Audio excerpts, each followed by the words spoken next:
Welcome to our tranquil space, a sanctuary designed to help you find the deepest, most complete sleep. All the pressures of parenting, all the expectations of society, all the worries about the future just for now, let them rest outside the door. Now, find a truly comfortable position. Slowly feel each part of your body letting go, returning to its natural rhythm and gently sinking deeper into the soft mattress. Relax your forehead, unclench your jaw, drop your shoulders, relax your mind. Tonight, we won't use philosophy to instruct or to judge. We'll use it to return to nature. You don't need to try to memorize rules or understand complex theories at all. Simply listen. Allow this voice to wash over you like a gentle stream flowing through a quiet forest, softly soothing your tired mind. And finally, take a long, deep breath in, and as you exhale, breathe out the need to control, ever so slowly. Let us drift into sleep together, and as your body settles into this quiet peace, let your mind begin a journey away from the noise of the city and back into the innocence of the open fields, alongside the gentle naturalist, Jean-Jacques Rousseau. In the stillness between each breath, we will discover the wisdom of negative education, learning how to step back, how to trust the seed, and how to raise life with natural love rather than force. Tonight, we will plant a garden together, a wild, safe refuge right inside our own minds.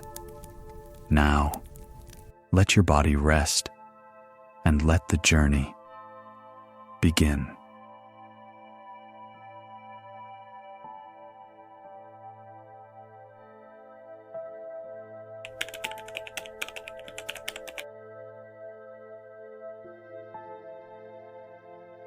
Section 1. The Tragedy of the Hurried Child.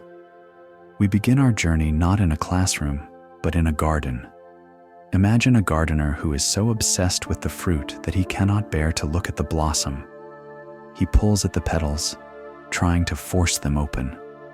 He stretches the stem, trying to make it taller. He floods the roots with potent fertilizers, hoping to speed up the seasons. The result, inevitably, is not a magnificent tree, but a withered, distorted plant that dies before it ever bears fruit. This garden is the central metaphor of Jean-Jacques Rousseau's masterpiece, Emile, or On Education, and the distorted plant is the modern child. Rousseau, writing in the mid-18th century, looked around at the families of Europe and saw a tragedy that persists to this very day. He saw parents who were terrified of childhood. They viewed the state of being a child as a defect, a weakness, or a waiting room for adulthood. They wanted their sons to be little gentlemen and their daughters to be little ladies as quickly as possible. They sacrificed the happiness of the present moment, the laughter, the play, the aimless wandering for a hypothetical future that might never arrive. Rousseau stands at the gate of the modern nursery and shouts a radical warning. Nature wants children to be children before being men. If we want to pervert this order, we shall produce precocious fruits which will have neither maturity nor flavor and will soon wither away. To understand the weight of this philosophy, we must confront the historical reality of the 1700s. In Rousseau's time, childhood was not viewed as a distinct, sacred stage of life. It was viewed as a period of danger. Infant mortality was terrifyingly high. Nearly half of all children died before the age of 10. This created a frantic anxiety in parents. They rushed to cram education into their children, forcing them to memorize Latin, geography, and history as toddlers. because they feared the child might die before becoming useful. The child was dressed in miniature versions of adult clothing, stiff corsets for girls, breeches, and even small swords for boys. They were physically and mentally constricted, forced to perform the manners of the court while their bodies yearned to run in the mud. Rousseau argued that this hurrying was a form of violence. By treating the child as a miniature adult, a homunculus, parents were robbing the child of the specific, unique way of seeing and feeling that belongs to childhood.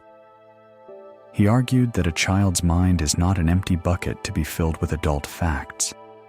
It is a distinct ecosystem with its own laws. To force a child to reason like an adult is as foolish as expecting a tadpole to jump like a frog. It destroys the tadpole and fails to produce the frog. This brings us to a rare and poignant detail regarding the publication of Emile in 1762. When the book appeared, it did not just cause a stir, it caused a fashion revolution. Before Rousseau, aristocratic parents rarely played with their children or allowed them to wear loose clothing. After reading Emile, high society women in Paris began to shed their heavy, formal gowns and play on the floor with their children. A specific type of loose-fitting clothing for boys, known as the skeleton suit, became popular, designed specifically to allow freedom of movement. Rousseau didn't just change philosophy, he literally unbuttoned the collars of a generation. He convinced Europe that a child's comfort was more important than their appearance. For the modern parent listening to this, Rousseau's message is a balm for the anxiety of falling behind. We live in an era of competitive parenting. We worry if our 3-year-old isn't reading yet. We worry if our 7-year-old isn't excelling at piano. We pack their schedules with tutoring and structured activities, terrified that if we let them just play, they will fail in the future economy. Rousseau asks us to stop. He asks us to consider the happiness of today. He poses a haunting question. What must we think of that barbarous education which sacrifices the present to an uncertain future, which lays a child under every kind of restraint and makes his life miserable to prepare him for a pretended happiness which he may never enjoy? He argues that the primary duty of a parent is not to prepare the child for a career, but to protect the child's joy right now. This is not hedonism. It is biological respect.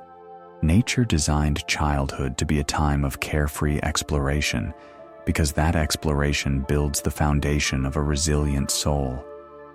If you crush that joy with pressure, you build a house on a cracked foundation. A child who is allowed to be fully a child, to be silly, to be slow, to be wondering, develops a deep, internal well of happiness. When the storms of adulthood come, they can draw from this well. But the hurried child, who has known only stress and performance since age 5, has no well. They burn out. They become the withered fruit. Rousseau's concept of family happiness is rooted in acceptance of the cycle. Just as we do not yell at a winter day for not being summer, we should not yell at a 6-year-old for not being 16. The natural parenting approach requires the parent to become a guardian of time. Your job is to stand at the door of the family home and hold back the rushing world. When the school says, "Faster," the Rousseauist parent says, "Not yet." When society says, "More," the Rousseauist parent says, "Enough." This requires a profound trust in nature. It requires you to believe that your child is wired to grow, to learn, and to mature without your constant pushing. You do not need to pull the petals of the flower open. You only need to provide the soil love, the water freedom, and the sun, example. The flower knows what to do. As you drift towards sleep, let go of the schedule. Let go of the timeline you have imposed on your family. Look at your child or the memory of your own childhood and see it as perfect in its incompleteness. The noise, the mess, the slowness. These are not bugs in the system. They are the features of a season that passes all too quickly. Love childhood. Look kindly on its play, its pleasures, its lovable instincts.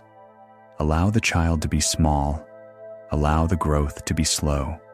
For in that slowness lies the secret of a strength that endures. Word count €1.50. Awaiting continue. Section 2. The sacred rite of infancy. We have stepped back from the rush of the world to protect the timeline of childhood. Now, we must zoom in on the very beginning of life. We enter the nursery, where the newborn infant lies. In the modern world, we often view the infant as a passive creature, a bundle of joy that needs to be managed, pacified, and molded. But Jean-Jacques Rousseau views the infant as a prisoner born into a world of chains. His philosophy of the family begins with a radical demand for physical freedom. Rousseau opens Emile with a thunderous observation about the state of the newborn in 18th century Europe. At the moment of birth, the baby was washed and then immediately bound tight in swaddling clothes.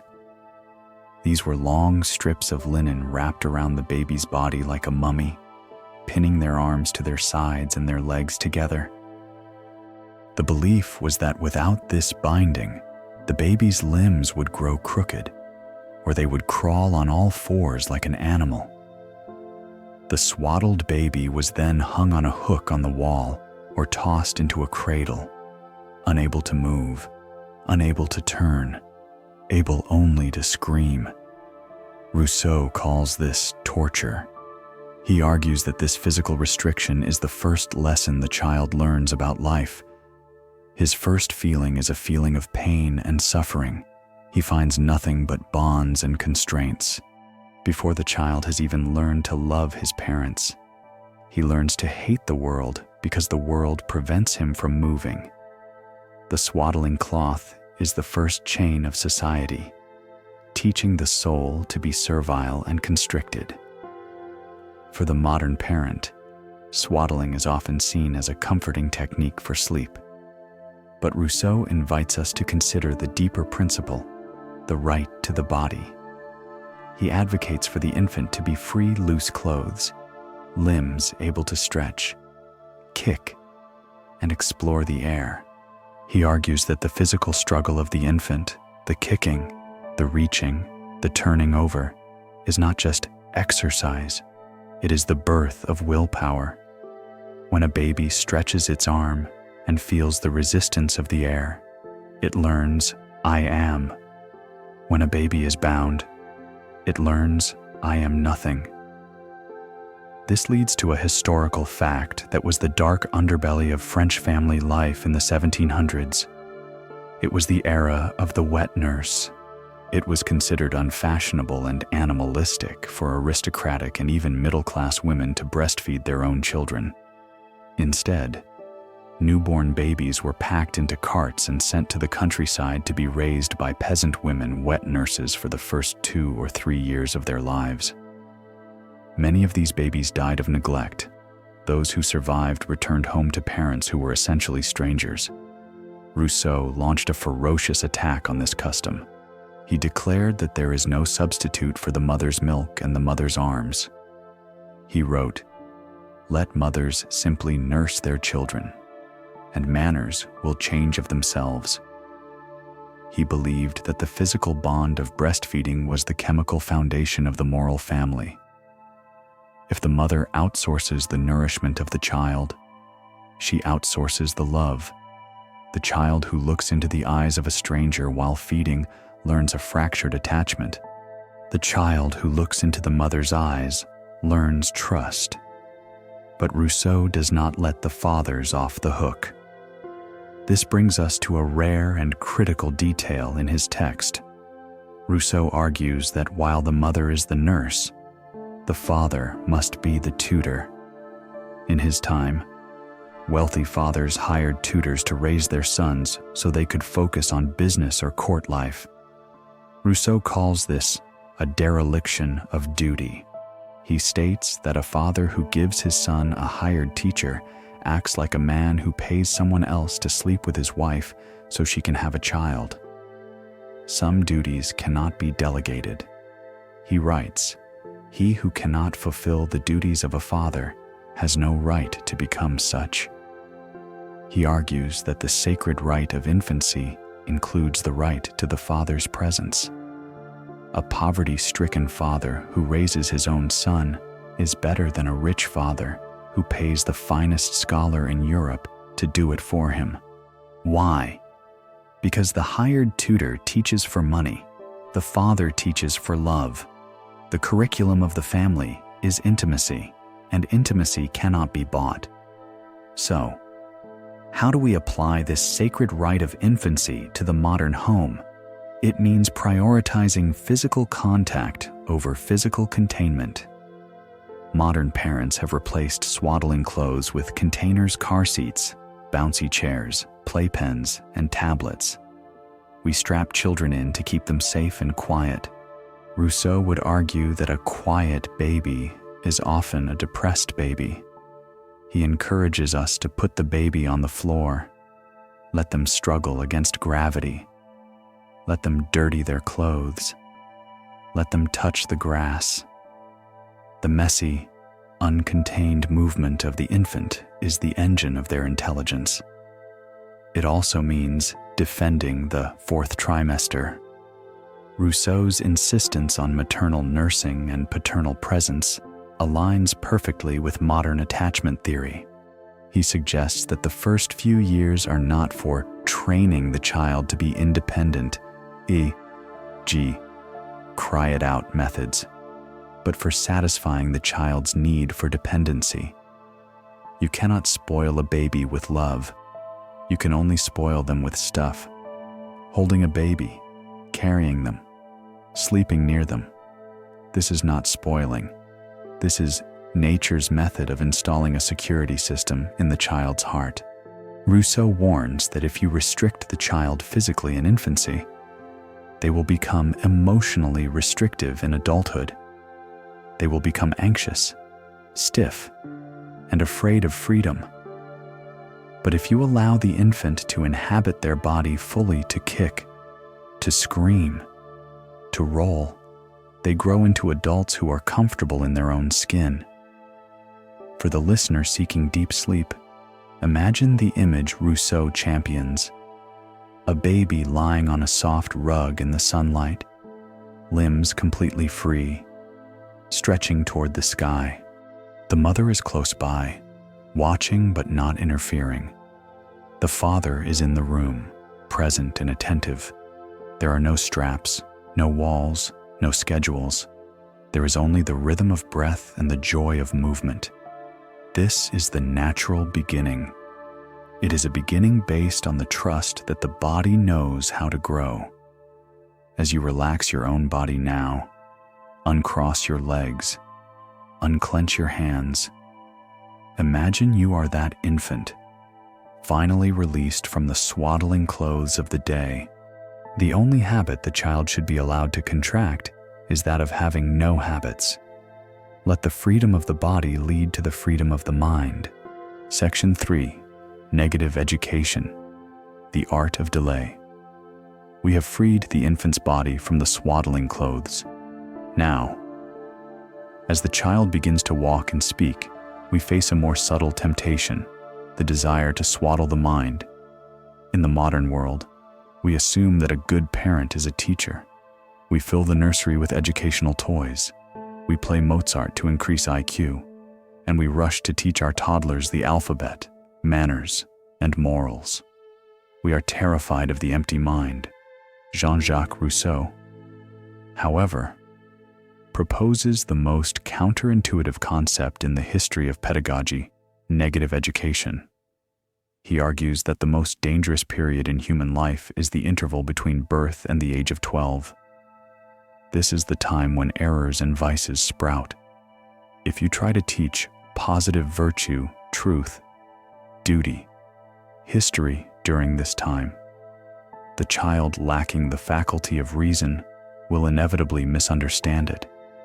They will memorize the words, but miss the meaning. They will learn to be parrots, not thinkers. Therefore, Rousseau declares, the first education should be purely negative. It consists not in teaching virtue or truth, but in preserving the heart from vice and the spirit from error. This is the art of delay. It is the discipline of doing nothing so that nature can do something. To understand why Rousseau believed this, we must look at a historical fact regarding the education of the 18th century. In French salons, it was fashionable to parade prodigy children. Parents would force their 5-year-olds to recite the fables of La Fontaine or perform complex social etiquettes to entertain guests. The parents beamed with pride, believing they were raising geniuses. Rousseau looked at these performing monkeys and saw a disaster. He saw children who had learned to fake emotions they did not feel and recite ideas they did not understand. He argued that this early, positive education was actually training them in hypocrisy. This leads us to a rare and brilliant detail in Émile, where Rousseau deconstructs a specific lesson, the fable of the fox and the crow, le corbeau et le renard. Every French child memorized this poem. The moral was supposed to be, do not be vain, or you will be tricked. The crow drops the cheese because he sings to impress the fox. Rousseau interviews the children and discovers a shocking truth. The children do not identify with the foolish crow. They identify with the clever fox. They don't learn vanity is bad. They learn lying gets you cheese. By trying to teach a moral lesson too early, the parents accidentally taught a vice. The abstract concept of vanity was over their heads, but the concrete concept of cheese was within their grasp. Rousseau uses this to prove his point. When you rush the mind, you corrupt it. You plant weeds thinking they are flowers. So, what is the role of the parent in negative education? The parent is not a builder. The parent is a shield. Imagine a young sapling in a forest. You do not need to pull it up to make it grow. You do not need to paint its leaves green. You only need to build a fence around it to protect it from being trampled by cattle or choked by weeds. If you protect it, it will grow straight by itself. In the modern home, this means practicing the quarantine of the mind. It means actively shielding your young child from the chaotic, adult information of the world until they are strong enough to filter it. Today, we do the opposite. We expose children to the news, to complex social issues, and to adult anxieties before they can tie their shoes. We think we are making them aware. Rousseau would argue we are making them neurotic. Negative education asks, how long can I keep my child ignorant of this ignorance? For Rousseau, is not bad. Error is bad. Ignorance is a clean slate. Error is a scribbled mess. It is better for a child to know nothing about God than to have a terrifying, superstitious image of God. It is better for a child to know nothing about social justice than to repeat slogans they don't understand just to please you. This requires the parent to be comfortable with slowness. When your 6-year-old asks a difficult question, you don't need to give a Wikipedia answer. You can say, look at the world. What do you think? Or even, you don't need to know that yet. You delay the abstract, You focus on the physical. Let them learn that fire burns. Let them learn that water is wet.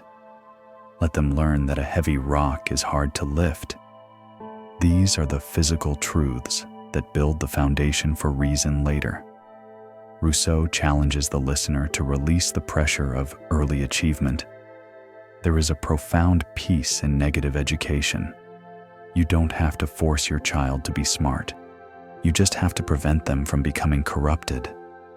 If your child reaches age 12 and knows nothing of history, geography, or poetry, but has a healthy body, a clear eye, and an honest heart, Rousseau says you have succeeded. You have prepared the soil. Now, when you plant the seeds of knowledge, they will explode into growth because the ground is not choked with the weeds of prejudice. Hold childhood in reverence, and do not be in any hurry to judge it for good or ill. Be the wall that keeps the storm out. Inside the wall, let the garden sleep and grow in its own quiet time. Section 4. Nature's Law versus Artificial Punishment. We have established the need to delay formal lessons and shield the mind, but a question naturally arises in the stillness of the nursery. What happens when the child misbehaves? The child is a force of chaos. They break things. They scream. They refuse to sleep. In the modern world, the parent responds to this chaos with artificial authority. We use the tools of the judge and the jailer. We use timeouts. We take away privileges. In darker moments, we raise our voices in anger.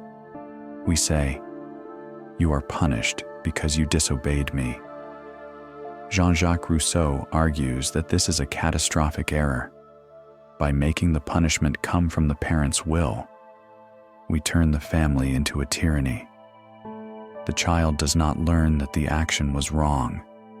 They learn that the parent is powerful and capricious. They learn to fear the person, not the mistake. This breeds resentment, lying, and the desire to rebel the moment the parent is not looking. Rousseau proposes a radical alternative discipline by natural consequences. He argues that the child should never be punished by a human being. They should only be punished by the nature of things. To understand the revolutionary nature of this, we must recall a historical fact. In 18th century Europe, the maxim, "spare the rod and spoil the child," was not a metaphor. It was a daily practice. Corporal punishment was the standard. Schools were filled with the sound of the birch rod. Parents believed that the devil had to be beaten out of the child. Rousseau stood almost alone against this tide of violence. He declared that striking a child was a sign of the parent's weakness, not the child's sin. It taught the child that might makes right. Instead, Rousseau invites the parent to step back and let reality do the teaching. Reality is a strict teacher, but it is never angry. It is consistent. It is fair. This brings us to a rare and famous detail from Émile, the Parable of the Broken Window. Rousseau sketches a scenario where the young Émile, in a fit of rage or carelessness, smashes the window of his bedroom. The typical parent would rush in, scream at the child, and then crucially call a glazier to fix the window immediately because they don't want the child to get cold. Then, they would punish the child later.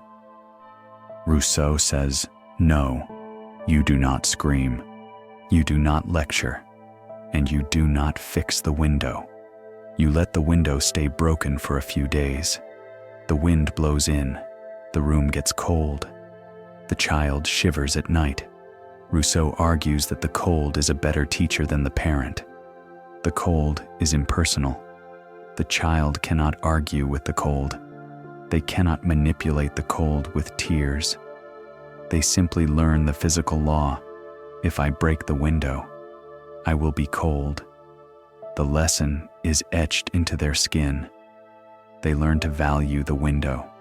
And crucially, they do not hate the tutor, because the tutor didn't inflict the cold, the broken glass did. This method shifts the parent's role from enforcer to sympathetic observer. When the child suffers the natural consequence, the parent should not say, "I told you so," which reinserts the ego. The parent should say, "Oh, that is unfortunate. It is quite cold in here now." You align yourself with the child against the consequence, even though you allowed the consequence to happen. You become their partner in navigating a world of hard laws. How do we apply this to the modern home, where broken windows are dangerous and expensive? We apply the principle of the heavy wall. Rousseau advises, "Let your refusal be irrevocable. Let no entreaty move you. Let your no be a wall of brass against which the child may exhaust his strength only 5 or 6 times, and then he will attempt to overthrow it no more." If a child refuses to eat dinner, the natural consequence is not a scolding. It is hunger. You simply remove the plate when dinner is over. You do not give snacks later. The child learns that mealtime is a law of nature, like the sunrise. If you miss it, it's gone. If a child throws a toy in anger, the consequence is that the toy is gone. You put it away, or if broken, throw it away. No lecture, just the sadness of the empty space where the toy used to be. Rousseau argues that this creates a patient resignation in the child. Observe how a child reacts to a physical wall. They might push it once, but they don't scream at the wall for hours. They accept the wall's solidity and move on. But observe how a child reacts to a parent's arbitrary no. They scream, beg, and negotiate for hours. Why? Because they know the parent's will is soft. It can be changed. By making your rules function like laws of nature, consistent, emotionless, and firm, you give the child peace. They stop fighting you because they realize it is as useless as fighting gravity. For the listener, this section is a liberation from anger. You do not need to get angry to discipline your child. In fact, anger ruins the lesson. If you are angry, the child blames you. If you are calm and let the consequence hit, the child blames the action. Tonight, visualize your authority not as a weapon you wave around, but as the calm, immovable laws of physics. You are the gravity that holds the house together. Gravity doesn't yell. It just is. If the child drops the cup, it breaks. Gravity didn't do it to be mean. Be like gravity, firm, silent, and ultimately, the source of their stability. Keep the child dependent on things only. By this course of education, you will have followed the order of nature. Let the things, the cold air, the lost toy, the hungry belly do the heavy lifting. You are just there to hold them when the lesson is learned. Section 5. The senses as the first teachers. We have removed the artificial punishments and the lectures from the nursery. The house is quieter now, but in this silence, a new form of education begins. It is an education that does not require books, blackboards, or words. It is the education of the senses. Jean-Jacques Rousseau argues that before a child can learn to think reason, they must learn to feel sense. In the Aristotelian or Cartesian traditions, the body was often viewed as a distraction, a clumsy vessel that the mind had to overcome. Rousseau flips this hierarchy. He asserts that the body is the first instrument of the intellect. If the instrument is out of tune, if the eyes cannot judge distance, if the hands cannot judge weight, If the ears cannot detect rhythm, then the mind that plays upon it will produce only discord. Rousseau calls this stage sensitive reason. He believes that a child who spends their first 12 years physically exploring the world, climbing trees, measuring fields with their steps, weighing stones in their hands, is actually building a superior brain. They are stocking the warehouse of the mind with raw materials. Later, when they begin to study physics or geometry, they will not just be memorizing abstract formulas. They will be recalling the physical reality of the stone and the tree. To appreciate the radical nature of this, we must confront a historical fact regarding 18th century schooling. In Rousseau's time, education was almost entirely sedentary and verbal. Children were locked in stuffy rooms, forced to sit still on wooden benches for hours, memorizing Latin verbs and catechisms. They were forbidden from running or getting dirty. The ideal student was a pale scholar. Rousseau looked at these pale children and saw old men in miniature. He argued that by denying the body its movement, society was creating a generation of intellectuals who were physically useless and mentally fragile. Rousseau's counter-proposal was to turn the entire world into the classroom. He banished the book and brought back the ball, the stick, and the knight. This brings us to a rare and atmospheric detail in Emile that is particularly relevant for our deep sleep journey, the games in the dark. Rousseau observed that most children and many adults are terrified of the dark. They populate the shadows with monsters and ghosts. This fear, he argued, comes from a reliance on sight as the tyrant of the senses. When we cannot see, we panic. To cure this, Rousseau did not tell Emile, "There are no monsters," a lecture. Instead, he played games with him in pitch-black rooms or in the forest at night. He would ask Emile to navigate a labyrinth of chairs in the dark, or to find an object by touch and sound alone. By forcing the child to rely on touch and hearing, the brain rewires itself. The child learns that the dark is not an empty void. It is a textured sounding space. The fear evaporates, replaced by a sensory confidence. Rousseau writes that a child raised this way will laugh at the stories of ghosts and goblins, not because he is a skeptic, but because his feet know the ground even when his eyes cannot see it. For the modern parent, this section is a critique of the flat world of the screen. Today, our children's sensory world has collapsed into two dimensions. They see and hear a tablet, but they do not touch, smell, or heft it. A swipe on a glass screen feels the same whether the image is a rock or a feather. This causes sensory amnesia. The child loses the feel of reality. Rousseau warns that if you sever the connection between the hand and the brain, you create an adult who is easily deceived. They will believe what they are told because they have no physical baseline to test it against. So, how do we enroll our children in the school of the senses? It requires the parent to become a sensory guide. Instead of buying educational toys that beep and flash, Rousseau suggests giving the child the raw elements of physics. Give them a heavy rock and a light piece of wood. Ask, which is heavier? Guess before you pick it up. Take them to a field. Ask how many steps to that tree. Guess, then walk it. This trains the eye for measure. It turns the passive act of looking into the active act of calculating. Rousseau also advocates for the liberation of the foot. Nay, he despised shoes for children.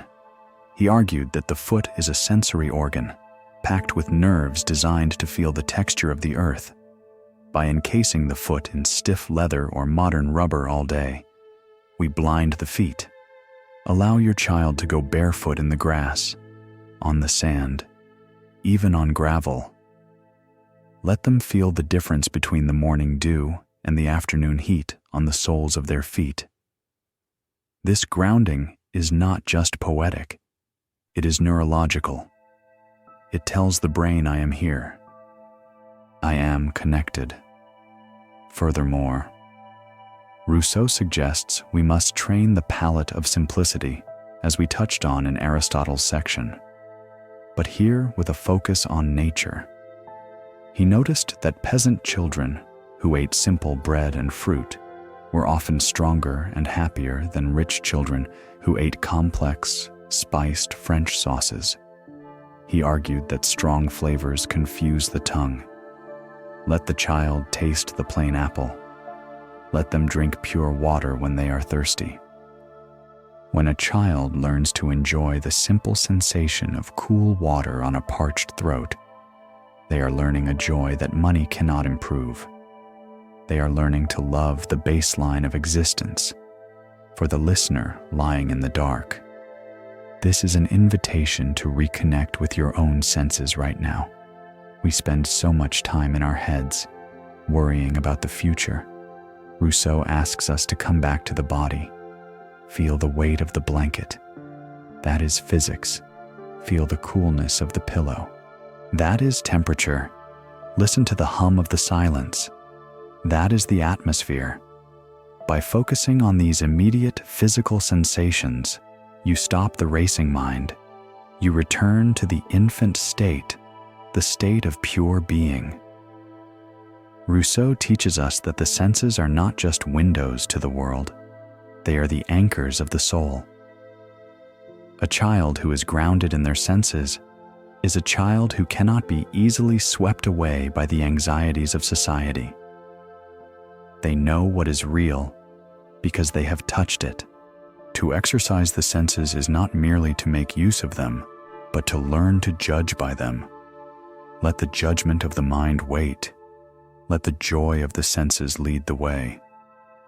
Section 6. The danger of precocious reading. We have explored the vibrant, tangible world of the senses, the world of rocks, trees, and dark rooms. But now, we encounter the great idol of the modern nursery. It is the object that every parent believes is the key to intelligence, success, and virtue: the book. In our current culture, we are obsessed with early literacy. We buy Baby Einstein flashcards. We feel a surge of pride if our 3-year-old can point to a word and say it. We equate reading with thinking. Jean-Jacques Rousseau, however, throws a stone at this idol. In one of the most shocking passages of Emile, he declares, "I hate books. They only teach us to talk about things we know nothing about." To the modern ear, this sounds like heresy. Was Rousseau, a famous writer, actually anti-intellectual? No, he was anti-illusion. He argued that introducing books to a child before they have experienced the world is a form of cognitive damage. When a child reads the word ocean before they have ever seen a body of water, what happens? They do not imagine the reality of the ocean, the salt, the roar, the vastness. They imagine a picture in a book, or a small puddle, or nothing at all. They learn to swap the symbol, the word, for the reality, the thing. Rousseau warns that this creates a mind populated by phantoms. The child becomes a parrot, repeating words like duty, history, or God, without having the emotional or physical experiences to fill those words with meaning. They become learned in speech, but empty in soul. To understand the weight of this critique, we must place it in the context of a historical fact. The 18th century was the height of the Enlightenment, the Age of Reason. The printing press had flooded Europe with pamphlets and treatises. Intellectuals believed that salvation lay in information. Rousseau stood alone against this tide, arguing that the printing press had severed the connection between man and nature. He observed that the educated classes of Paris could quote ancient Rome, but couldn't identify the trees in their own gardens. He called this the knowledge of signs versus the knowledge of things. This brings us to a rare and humorous detail in Emile concerning geography. Rousseau recounts a story of a young boy who was the star pupil of his geography tutor. The boy had memorized the entire globe. He knew the names of all the capitals, the rivers, and the mountain ranges. He could point to them instantly on the pasteboard globe in his study. One night, Rousseau takes the boy outside for a walk under the stars. They are standing in a field. Rousseau asks the boy, "Where is the north?" The boy is paralyzed. He looks around in panic. He knows where north is on the pasteboard globe. It is at the top. But he has no idea where it is in the real universe. He has memorized the map but lost the territory. Rousseau uses this to mock the vanity of early education. The boy knew the word north, but he did not know the reality of north. For the modern parent, this is a terrifying diagnostic. How many pasteboard globes have we given our children? We teach them about endangered species in the rainforest, which they will never see, before we teach them about the birds in their own backyard. We teach them coding, a language of symbols, before they know how to build a wooden fort, the language of physics. Rousseau argues that the child's first book must be the book of the world. He famously states that Emile will not read a single book until the age of 12, except perhaps one which we will discuss later. Why 12? Because by 12, the child has accumulated enough physical experiences to make the words meaningful.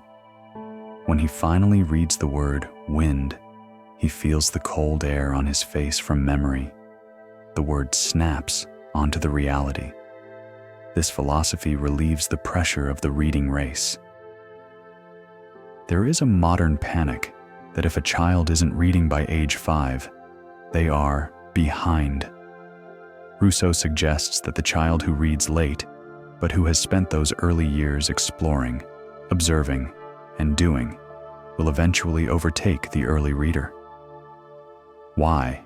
Because the late reader has a better operating system. Their mind is built on cause and effect, not on memorization. Rousseau also warns that books are often a tool of authority. When a child learns from a book, they are submitting to the authority of the author. They are learning to believe things simply because it is written. This creates a passive mind. When a child learns from nature, e.g., throwing a stone in water and watching the ripples, they are submitting only to the authority of truth. They see it with their own eyes. This creates an independent mind. Rousseau wants to raise a free man, not a disciple. Therefore, he delays the introduction of authority books as long as possible. So, how do we apply this to a modern home filled with libraries? We do not need to burn the books, but we can change the order of operations. Experience first, definition second. Do not read a book about apples to a toddler. Go buy an apple, cut it open, look at the seeds, taste the skin. Let the child ask, "What are these little black things?" Then, and only then, read a book about how seeds grow. The book answers a question the child has already asked. The book serves the reality. We can also practice the storytelling tradition. Before writing, humans told stories. Rousseau loved the oral tradition because it is relational. When you tell a story to your child instead of reading it, you are looking at their eyes. You adjust the story based on their reaction. It is a living exchange, not a static download. Tonight, instead of reading a book, try telling a story from your own life. Tell them about a time you were scared or a time you got lost. This teaches them about your reality, which is the most important geography they need to navigate right now. For the listener drifting into sleep, let this section dissolve your guilt about educational milestones. The brain is not a container to be filled. It is a fire to be kindled. And you kindle a fire with sticks, with air, and with a spark, not with paper diagrams of a fire. Let the words fade away. Return to the things, the bed, the warmth, the breath. These are the only truths you need right now. The world is the only book of my pupil, and facts are his only lessons. Close the book. Open the eyes. The lesson is all around you. Section 7. The Garden First Lesson in Property. We have closed the books and walked out of the library. We now stand under the open sky, with dirt under our fingernails. We are entering the first true classroom of civilization, the garden. In the modern world, we try to teach children about sharing and fairness through lectures. We force them to share toys they are clutching, saying, "We must share." Rousseau argues that this is futile. You cannot teach a child to share until they understand what it means to own. And they cannot understand ownership until they understand labor. To Rousseau, the concept of property is not natural, it is social. In the state of nature, a man eats an apple and moves on. But in society, a man says, "This land is mine." How do we teach a child this complex idea without turning them into a greedy materialist? We do it through the bean plant. This brings us to one of the most famous and charming scenes in Emile, a scene that serves as the genesis of justice for the child. Rousseau describes helping young Emile plant a garden. They do not plant roses or tulips, which are merely decorative. They plant broad beans food. They dig the earth. They water the seeds. They sweat. Every day, they come back to watch the green shoots break the soil. Emile is ecstatic. He feels a fierce, protective pride. He learns the first law of property. This belongs to me because I put my time and my sweat into it. It is John Locke's labor theory of property, taught not by a book, but by a sprout. But then, Rousseau orchestrates a catastrophe. One morning, Emile runs to the garden, eager to see his beans. He finds a scene of devastation. The furrow has been dug up. The beans are scattered and dying. The garden is ruined. Emile cries out. His heart is broken. More importantly, he feels injustice. He feels the burning indignation of having his labor violated. This is the moment his soul wakes up to the concept of rights. Then, the villain appears, Robert the gardener. Emile accuses Robert of destroying his work. But Robert is not apologetic. He is furious. He shouts back, "I planted Maltese melons here long before you came. They were priceless seeds given to me as a gift. I worked for weeks to prepare this soil. And then you came along and planted your miserable beans on top of my melons, killing them." This brings us to a rare and specific detail in the text. Robert does not just scold Emile, he demands restitution. He points out that Emile's creation was actually an act of destruction against someone else's labor. Emile is stunned. He stops crying. For the first time, he realizes that the world does not belong to him. He realizes that other people have labored, too. He realizes that his right to plant beans ends where Robert's right to plant melons begins. This is the birth of social compassion and justice. It is not learned through a sermon on being nice. It is learned through the collision of two wills over a patch of dirt. Rousseau and Emile then negotiate a peace treaty with Robert. Robert agrees to let them have a small corner of the garden, on the condition that they never touch his melons again. They sign a social contract. For the modern parent, this parable offers a radical shift in how we handle possessions. Today, children own thousands of things, toys, clothes, gadgets that they did not earn. They appeared by magic Amazon because there is no labor involved. There is no true respect for the object. If the iPad breaks, they just ask for another one. Rousseau suggests that true ownership requires creation. If you want your child to respect property, theirs and others, let them build something. Give them a patch of dirt to grow tomatoes. Give them wood to build a birdhouse. Give them ingredients to bake bread. When a child makes a loaf of bread and then someone drops it, they feel the tragedy of the lost labor. That feeling is the seed of justice. They will be less likely to smash someone else's sandcastle because they know what it takes to build one. This section also touches on a historical fact about Rousseau's own life. In his final years, exiled and lonely, Rousseau found his only peace in botany. He spent hours wandering the Swiss countryside, collecting specimens, pressing flowers into books. He claimed that plants were the only friends that never betrayed him. He believed that the study of nature calms the passions because plants do not lie, do not envy, and do not judge. By introducing the child to gardening, you are giving them a lifelong therapy. You are teaching them that if you care for something, it grows. If you neglect it, it dies.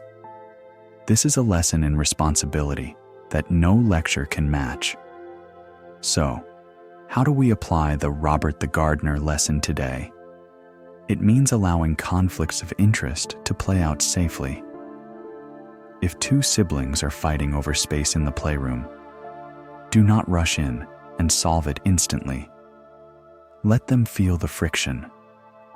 Let them realize I built this Lego tower, but I was using this floor space first. Guide them to the melon compromise. Okay, you can have this corner, and I will have that corner.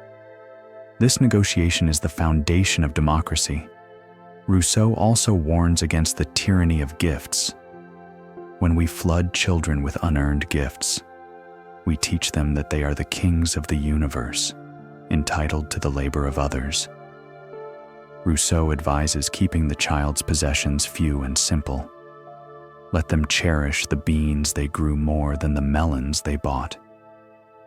A stick they carved themselves is worth more to the soul than a plastic sword from the store. For the listener drifting into sleep, imagine the smell of the wet earth. Imagine the feeling of a seed in your palm. It is a tiny, hard thing. It promises nothing. But if you put it in the dark soil, and if you wait, and if you water it, it answers you. This is the honest contract of nature. There is no cheating in a garden. There is only the work and the fruit. The first man who, having enclosed a piece of ground, bethought himself of saying, "This is mine," and found people simple enough to believe him, was the real founder of civil society. Let your child found their own little society in a pot on the windowsill.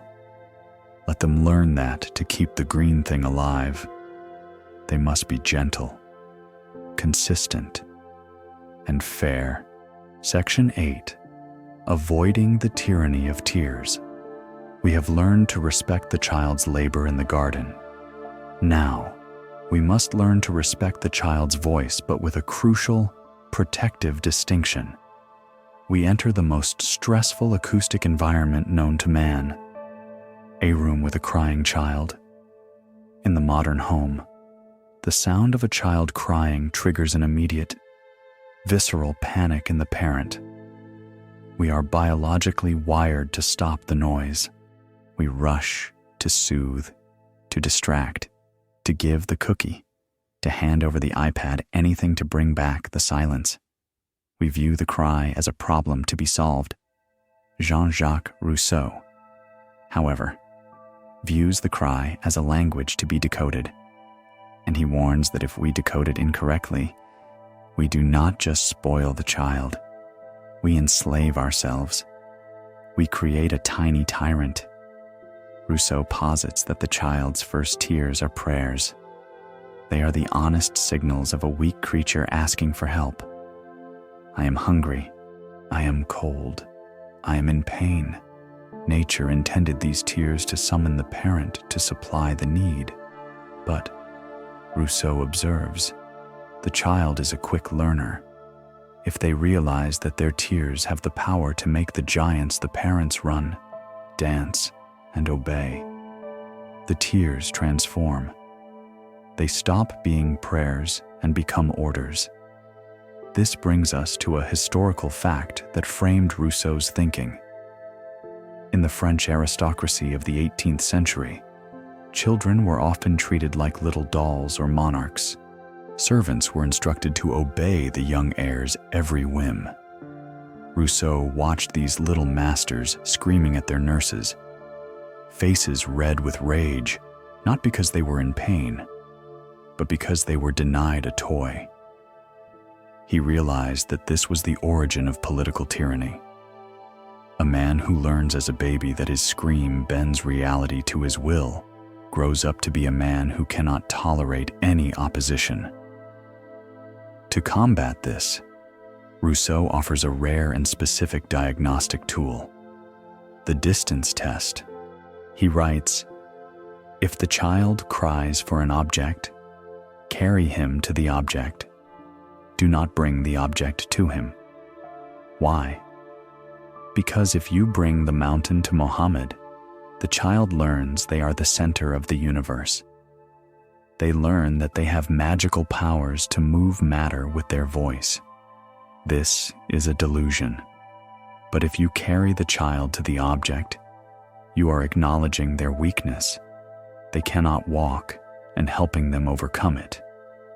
You are their tool, not their servant.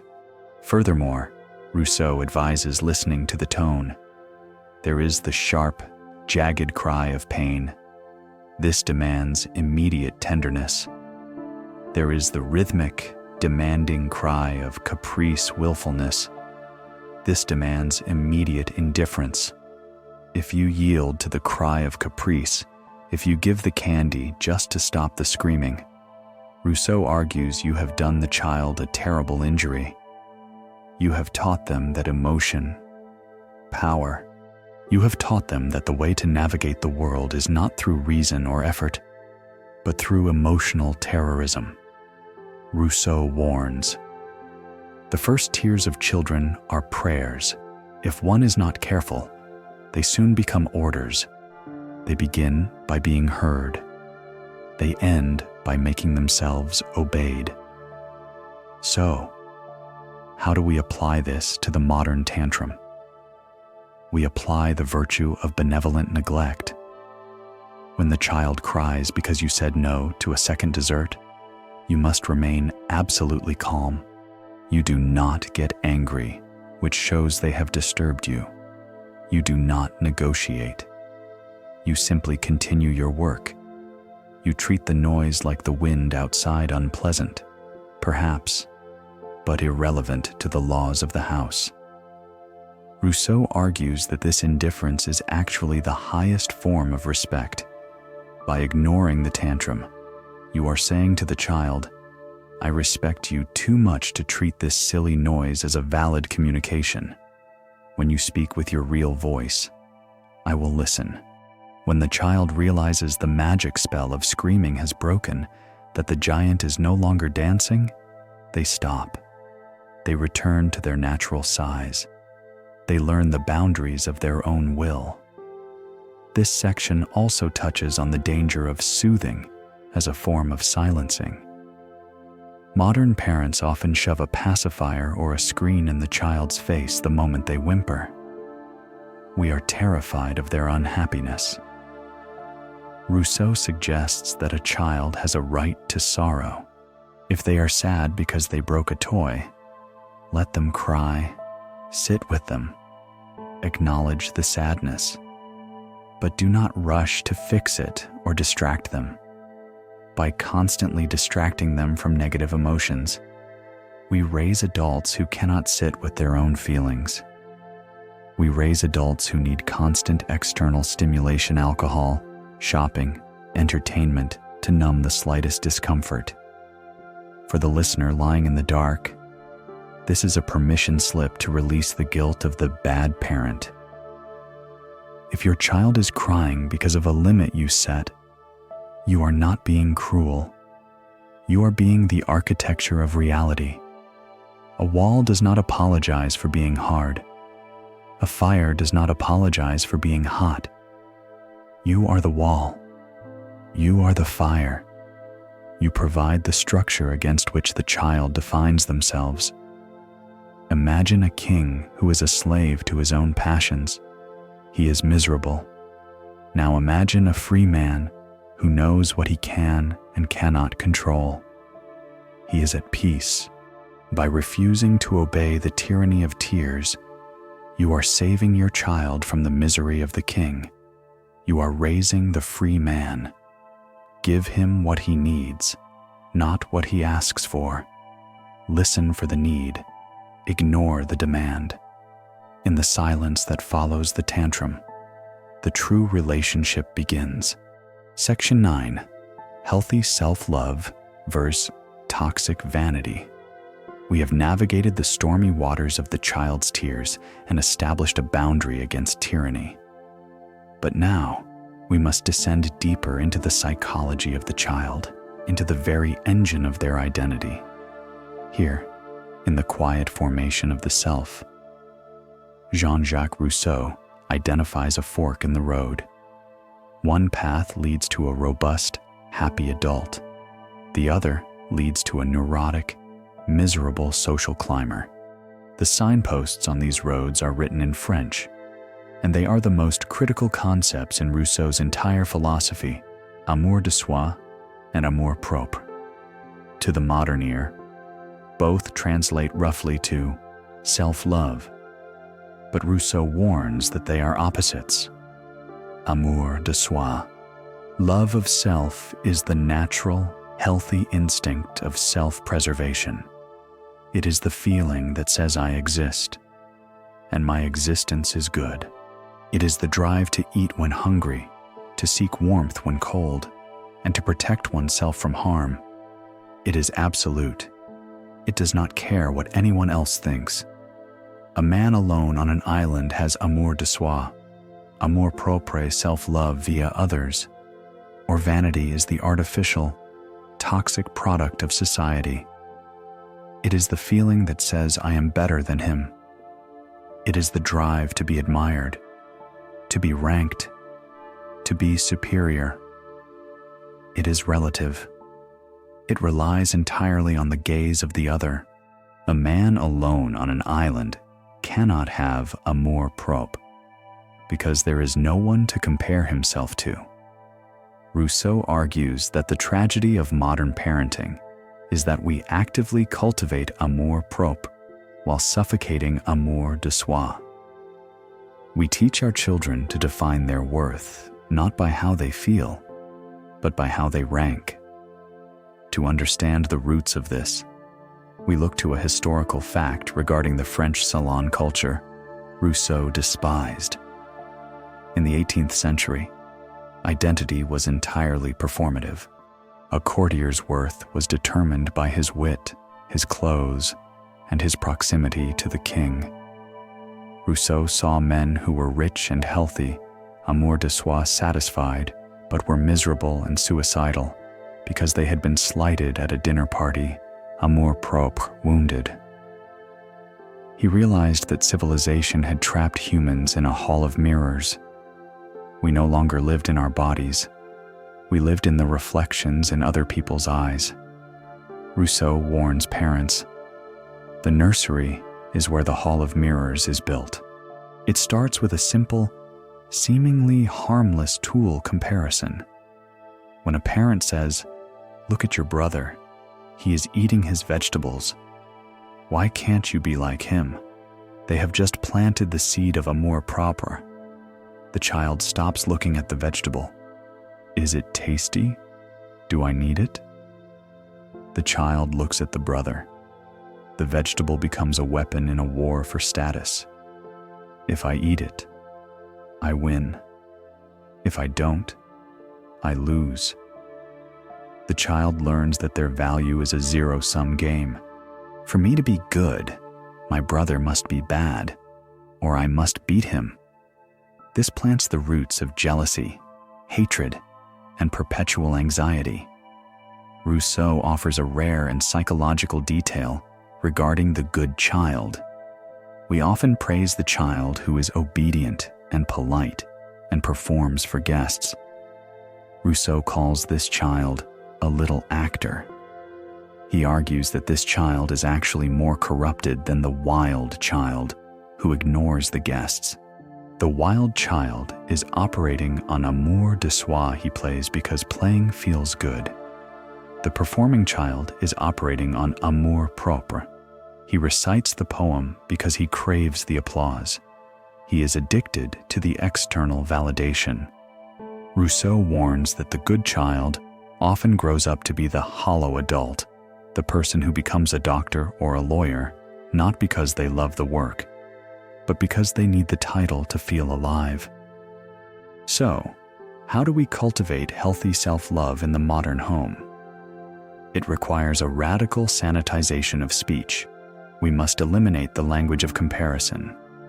Rousseau advises, let him not know that he is better or worse than others. Let him not compare himself with them. When your child runs a race, do not ask, did you win relative? Ask, did you run fast? Did your legs feel strong? Was the wind cool? Absolute. Focus on the internal experience of the act, not the social ranking of the result. We must also avoid the spotlight effect. Modern parents often treat their children as the star of the show. We applaud every scribble. We cheer every slide down the playground. Rousseau suggests this creates a narcissist. The child learns that their every move demands an audience. Instead, practice benign observation. Watch them. Yes. Love them. Yes. But do not applaud everything. Let them draw a picture and just leave it on the table, satisfied with the act of drawing itself. If they ask, do you like it? Turn it back to them. What do you think of it?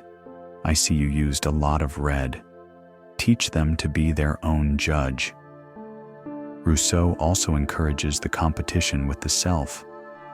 Instead of competing with the neighbor, the child competes with their own past performance. Last week, you could lift this rock only to your knees. Today, you lifted it to your waist. You are growing strong. This builds amour de soi. It builds a confidence that is rooted in physical reality, which cannot be taken away. If you build confidence on being the smartest in class, that confidence shatters the moment a smarter kid arrives. If you build confidence on, I can work hard, that withstands anything. Furthermore, Rousseau warns against vanity and suffering. This is a subtle form of amour propre. The child who cries loudly to get attention, or plays the victim. Look how sad I am, Rousseau advises, as we saw in the previous section, to ignore the performative cry. Do not give an audience to the drama. When the audience leaves, the actor stops acting. The child returns to their natural state. For the listener seeking peace, this section is an invitation to smash the mirrors in your own life. How much of your own parenting anxiety comes from amour propre? Are you worried about your child's grades because you want them to learn? Or because you fear what the other parents will think if your child fails? Are you dressing them in uncomfortable, fancy clothes because they like it, or because it reflects well on you? Rousseau asks us to return to the savage noble mindset within the home. The savage, in Rousseau's positive sense, eats when hungry and sleeps when tired. He does not check Instagram to see if his dinner looks better than his friends. He is free. Help your child remain a savage for as long as possible. Let them wear the mismatching socks if they feel comfortable. Let them play the game wrong if they are laughing. Let them be weird. The world will eventually try to force them into the mold of amour propre. The school and the workplace are engines of comparison. You cannot stop that forever. But if you give them 12 years of amour de soi, 12 years of knowing that they are valuable simply because they exist, not because they compete, you give them an armor that the arrows of society cannot pierce. Self-love amour de soi is always good and always in conformity with order. It is the anchor. Drop it deep. Let the storm of other people's opinions rage on the surface. Down here, in the deep water of the self, there is only silence and strength. Section 10. The question that guides all learning. We have spent 12 years protecting the child. We have shielded them from books, from vanity, and from the artificial punishments of society. We have let their bodies grow strong in the garden and their senses grow sharp in the dark. Now, the clock strikes 12.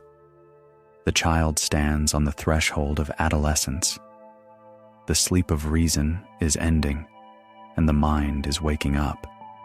It is hungry. It wants to know things. But here, Jean-Jacques Rousseau identifies a new danger. The world is filled with infinite information. There are millions of facts, thousands of sciences, and endless opinions. If we open the floodgates now, the child's mind will be drowned in a swamp of trivia. They will learn a little bit of everything and understand nothing. They will become sophists, people who can talk about everything but can do nothing.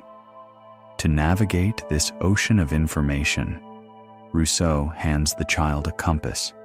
It is a single, powerful phrase that acts as the ultimate filter for all knowledge. It is the question, what is the use of this? À quoi cela est-il bon?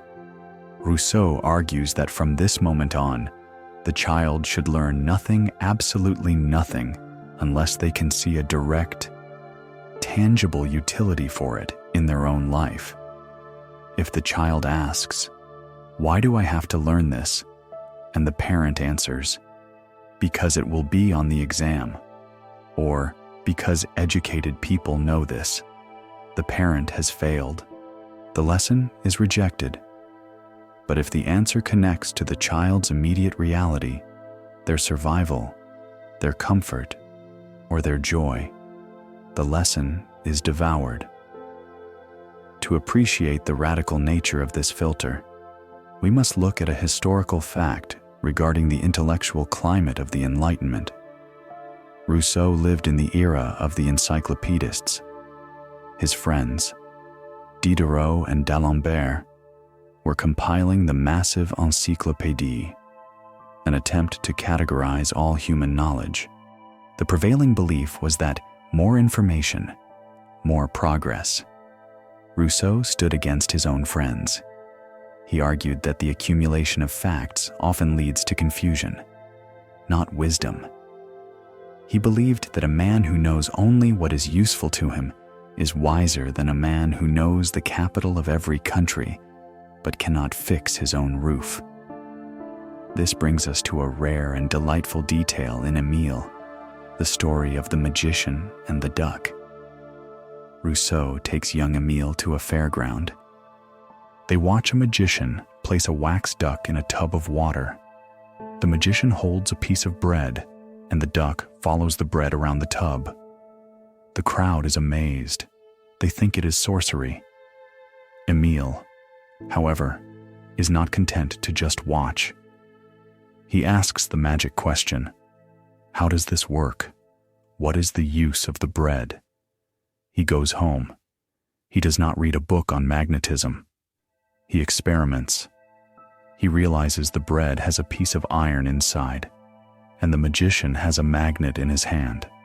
The next day, Emile returns to the fair with a piece of bread in his own pocket, hiding a magnet. He mimics the trick. He controls the duck. The crowd cheers for him. This is the pivotal moment. Emile learned physics magnetism, but he did not learn it to pass a test. He learned it to gain mastery over reality. The use of the knowledge was immediate. It allowed him to understand a mystery and perform a feat. The joy of the duck trick anchored the scientific principle in his mind forever. For the modern parent, this section is a critique of the just-in-case curriculum. We teach our children algebra just in case they become engineers. We teach them coding just in case they become programmers. We stuff their backpacks with tools they might not use for 20 years. By the time they need them, the tools are rusty or lost.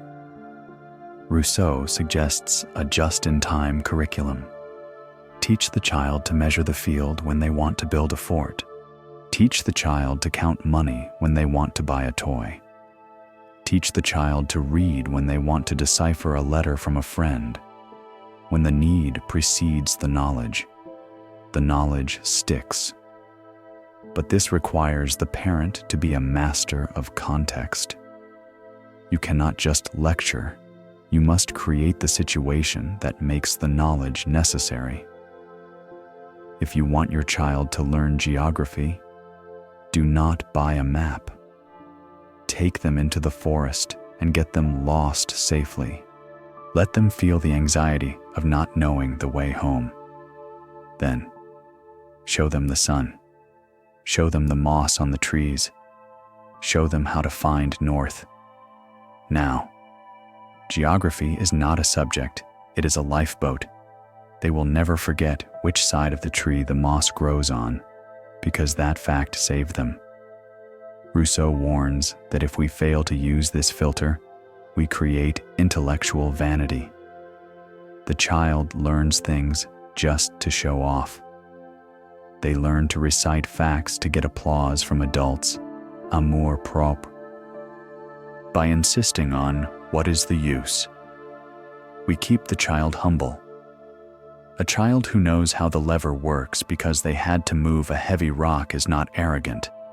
They are grateful for the lever. A child who knows the formula for leverage but has never moved a rock is arrogant. They think they are smarter than the rock. This philosophy also protects the child from consumerism. The question, what is the use of this, applies to objects as well as ideas. When a child wants a new plastic toy, the parent asks, what is the use of it? What can you do with it? I can look at it. Is that enough? Compare this to a set of tools, or a ball of clay, or a bicycle. These things have high utility. They generate action. By training the child to value utility over decoration, you are inoculating them against the endless desire for useless stuff. However, we must clarify what Rousseau means by use. He does not mean only economic profit. He is not trying to raise a capitalist robot. Use includes joy. If a child learns a song because it makes them happy to sing it, that is a valid use. If a child learns the name of a bird because they love watching it, that is a valid use. The criterion is that the knowledge must serve the present life of the child, not just the future life of the adult. For the listener lying in the dark, this is an opportunity to simplify your own mental landscape. How much information did you consume today that had no use? The celebrity gossip, the angry political debate you cannot influence, the endless scrolling. Rousseau asks you to apply the filter to your own brain. What is the use of this anxiety? What is the use of this regret? If it has no use, if it does not help you sleep, love, or live, discard it. Visualize your mind as a workshop. A workshop should only contain tools that work. Sweep out the sawdust of useless trivia. Sweep out the broken gadgets of old worries. Leave only the sturdy workbench of the present moment. Rousseau's pupil, Emile, knows very little by the standards of the Paris salons. He cannot chat about the latest opera. He cannot quote Latin. But if you leave him in the woods, he can find water. If a storm comes, he can build a shelter. If he makes a promise, he keeps it. He knows what he knows, and he knows it deeply. He is not a library. He is a man. I hate the books which teach us only to talk about what we do not know. Let us stop talking about what we do not know. Let us rest in the simple certainty of what we do know, the warmth of the bed, the love for the family, the beat of the heart. This knowledge is useful. This knowledge is enough. Section 11, Robinson Crusoe. The role model. We have established a rigorous blockade against books. We have declared that the library is a dangerous place for a child who does not yet know the world. But now, Jean-Jacques Rousseau makes a startling concession. He cracks the door of the library open just an inch to admit a single volume. If Emile is to own only one book until adulthood, Rousseau declares, it must be Daniel Defoe's Robinson Crusoe. To the modern ear, this sounds like a literary preference, perhaps a choice for an adventure story. But for Rousseau, Robinson Crusoe is not a novel. It is a manual for living. It is the only text that accurately depicts the human condition stripped of social pretense. It is the simulator for the ultimate thought experiment. What would I do if I were completely alone on Earth? Rousseau argues that every child should imagine themselves as Robinson Crusoe. Why? Because Crusoe is the ultimate natural man. On his island, the artificial hierarchies of Paris or London dissolve. A bag of gold coins is worthless to him. He famously calls it drug and wishes it were a grindstone. A diamond ring is useless, but a saw, a knife, or a box of seeds, these are treasures beyond price. By inhabiting the mind of Crusoe, the child undergoes a revaluation of all values. They stop looking at the world through the eyes of a consumer, what looks pretty, and start looking through the eyes of a survivor. What saves my life? They learn that a carpenter is more important than a courtier. They learn that a baker is more noble than a banker. The social pyramid is inverted. The people who do things, who touch reality and transform it, are the kings of the island. To understand the depth of this obsession, we must note a rare and specific detail regarding how Rousseau edited the book. Rousseau did not want Emile to read the entire original text of Defoe's 1719 masterpiece. He found the parts about Crusoe's pre-island life boring and the religious moralizing tedious. Crucially, he wanted to delay the introduction of Friday, the native companion. Why? Because the moment Friday arrives, The social problem returns. Crusoe becomes a master. Friday becomes a servant. The purity of the solitary struggle is lost. Rousseau wanted the child to stay in the Fridayless chapters for as long as possible. He wanted the child to feel the absolute weight of self-reliance. He wanted them to grapple with the loneliness, the fear, and the triumph of baking that first loaf of bread entirely by one's own hands. This brings us to the concept of simulated survival. Rousseau advises the parent to not just give the book to the child, but to play the book. He suggests creating island days. Go into the woods. Pretend you have nothing.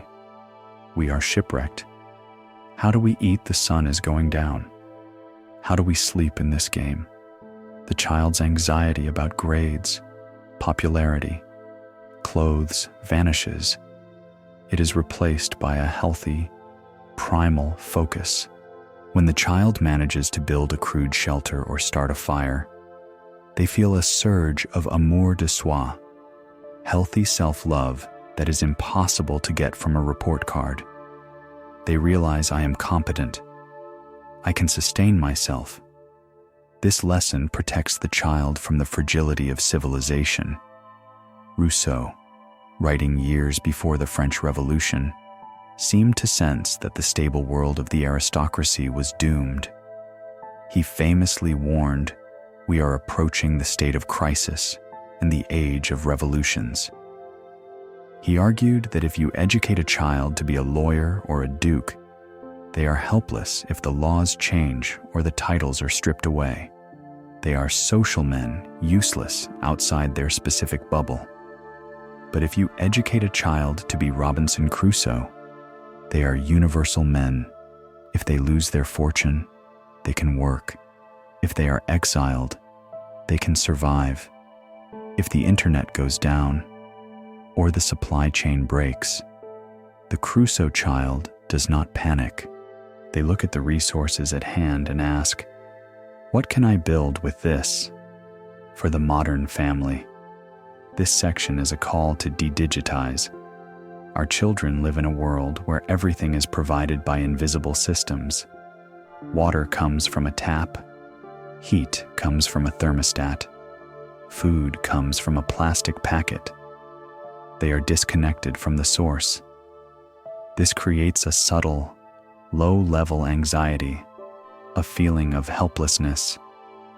They know, deep down, that they cannot survive without the machine.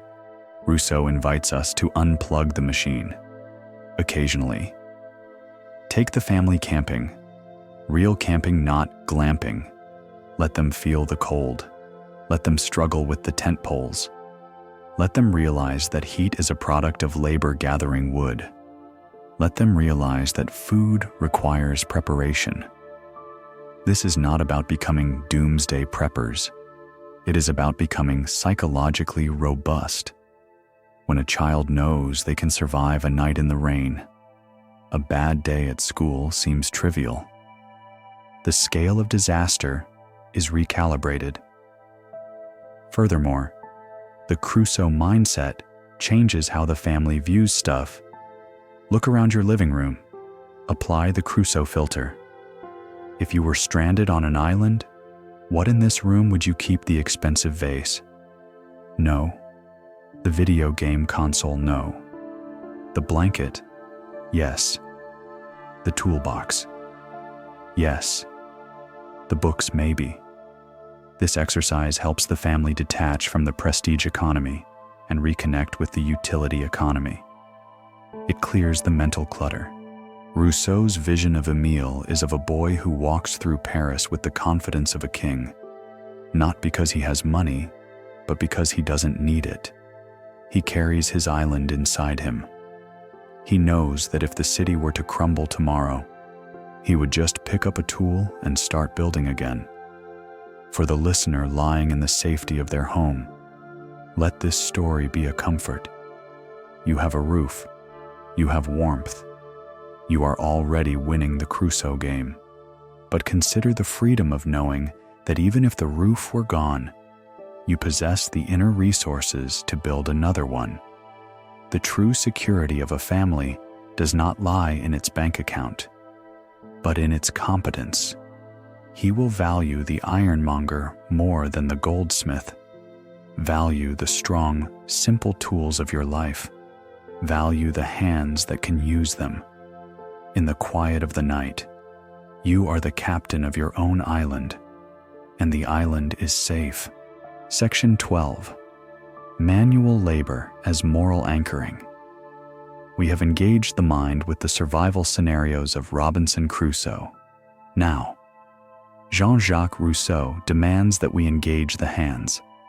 We arrive at the most socially radical chapter of his philosophy, the requirement that every child, no matter how wealthy or aristocratic, must learn a manual trade.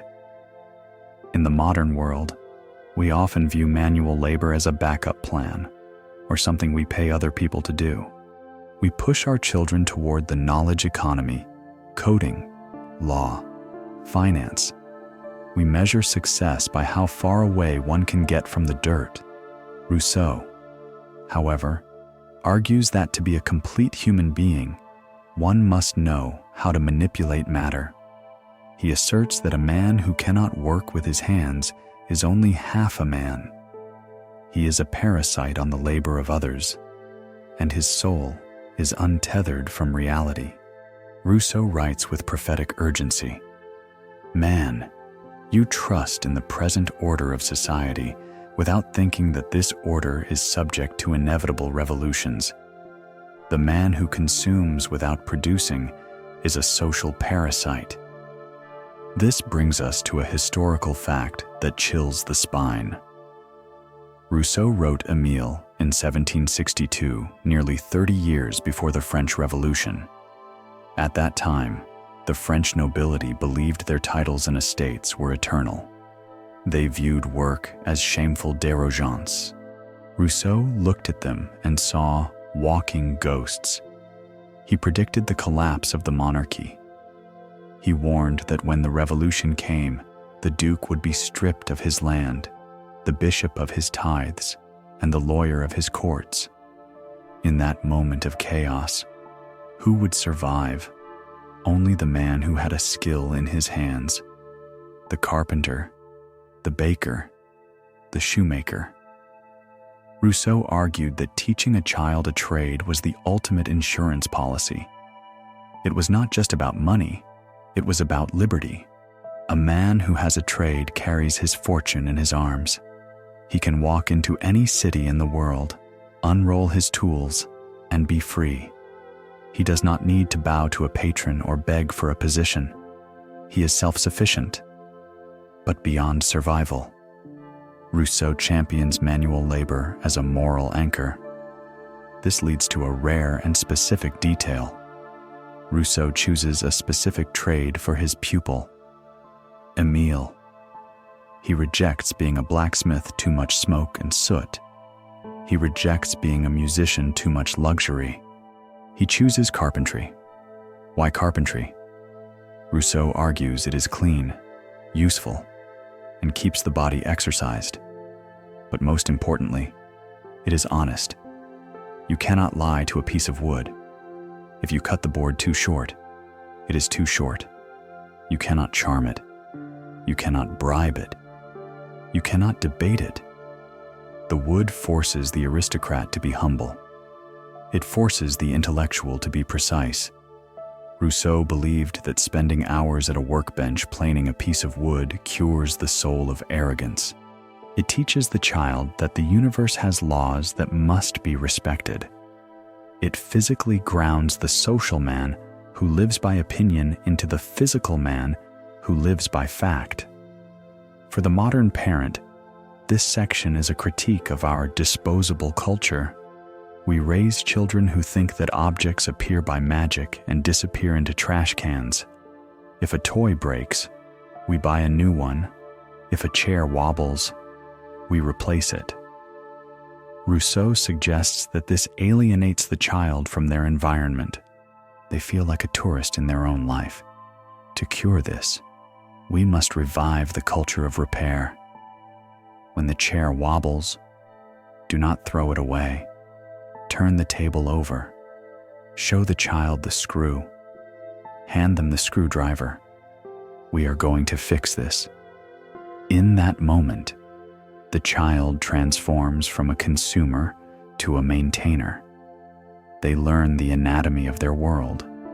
When they successfully tighten the screw, they feel a specific type of joy, the joy of agency.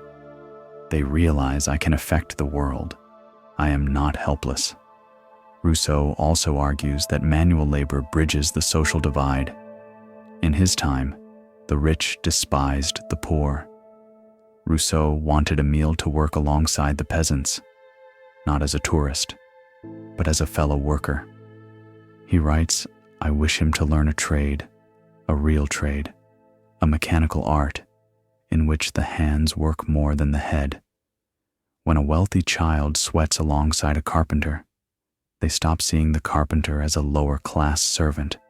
They see the skill, the patience, and the intelligence required to build a table.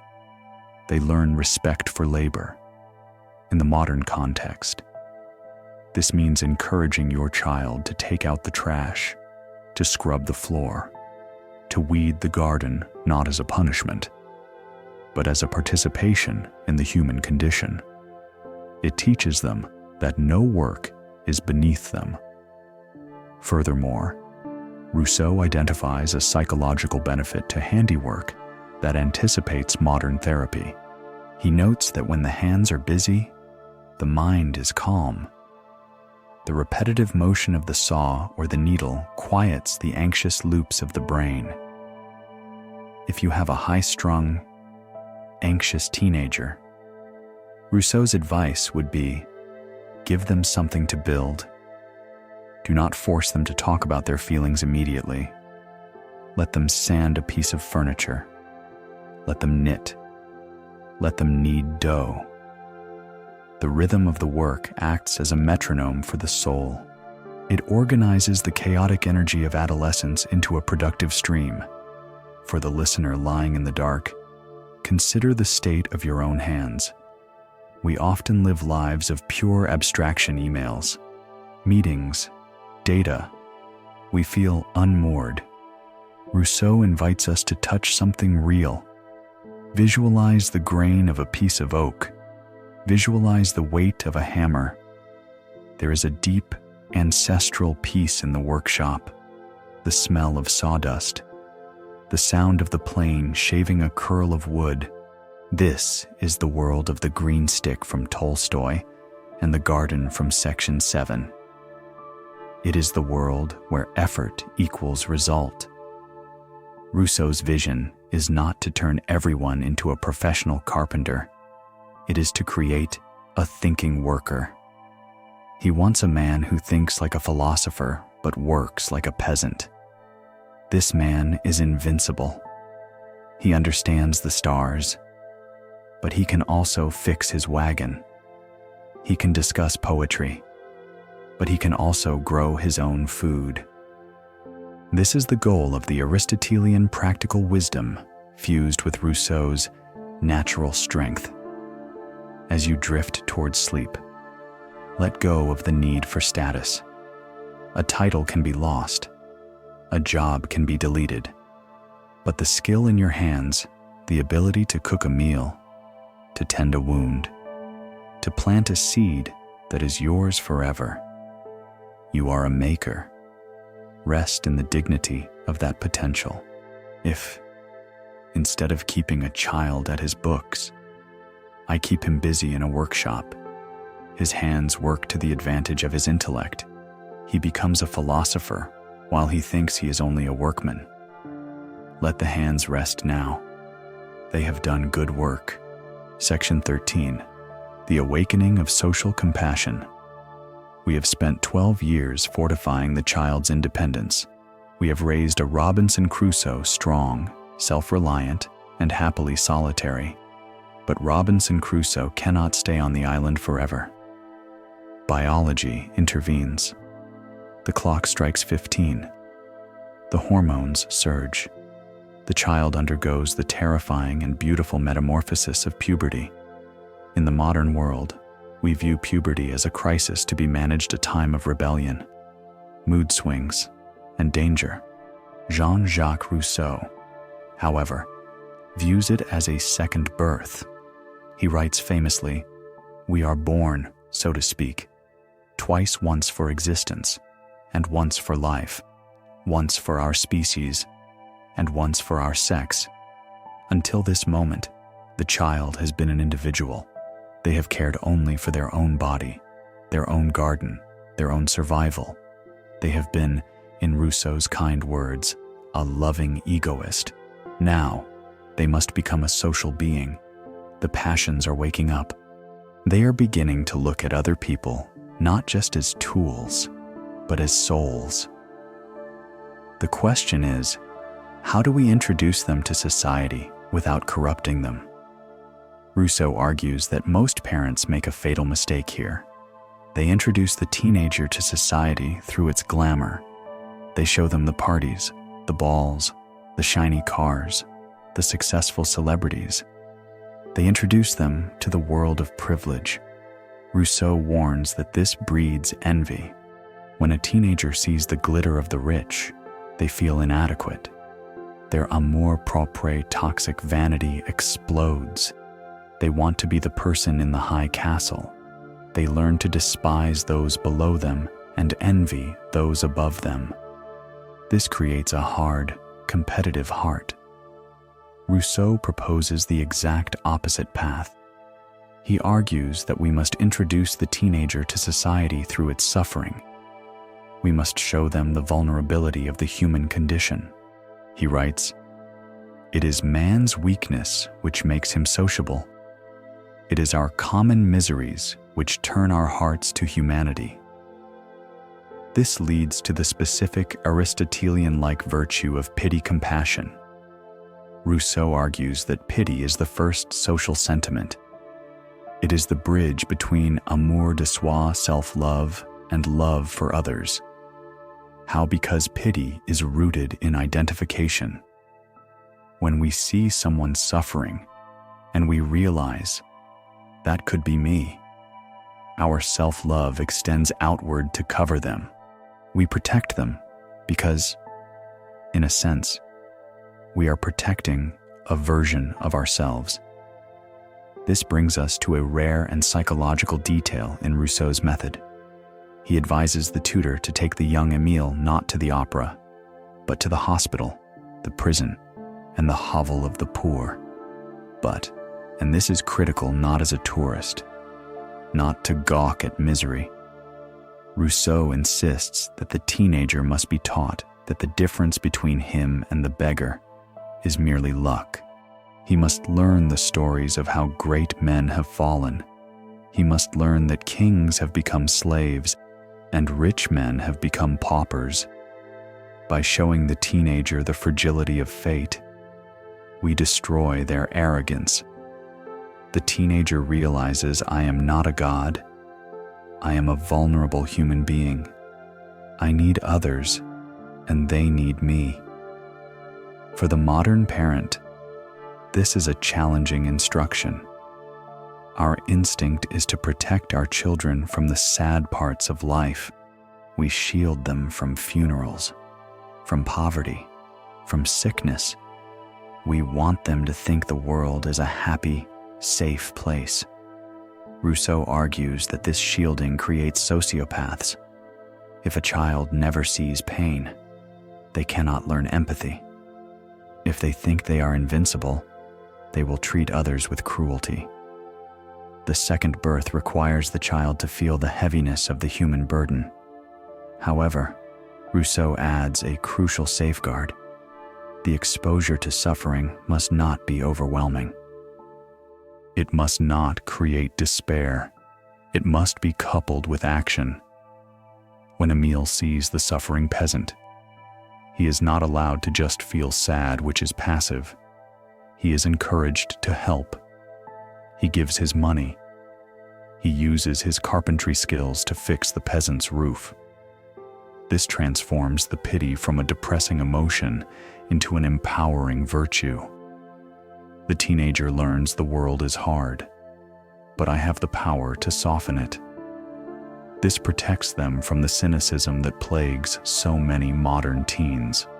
They stop feeling helpless because they are active agents of good.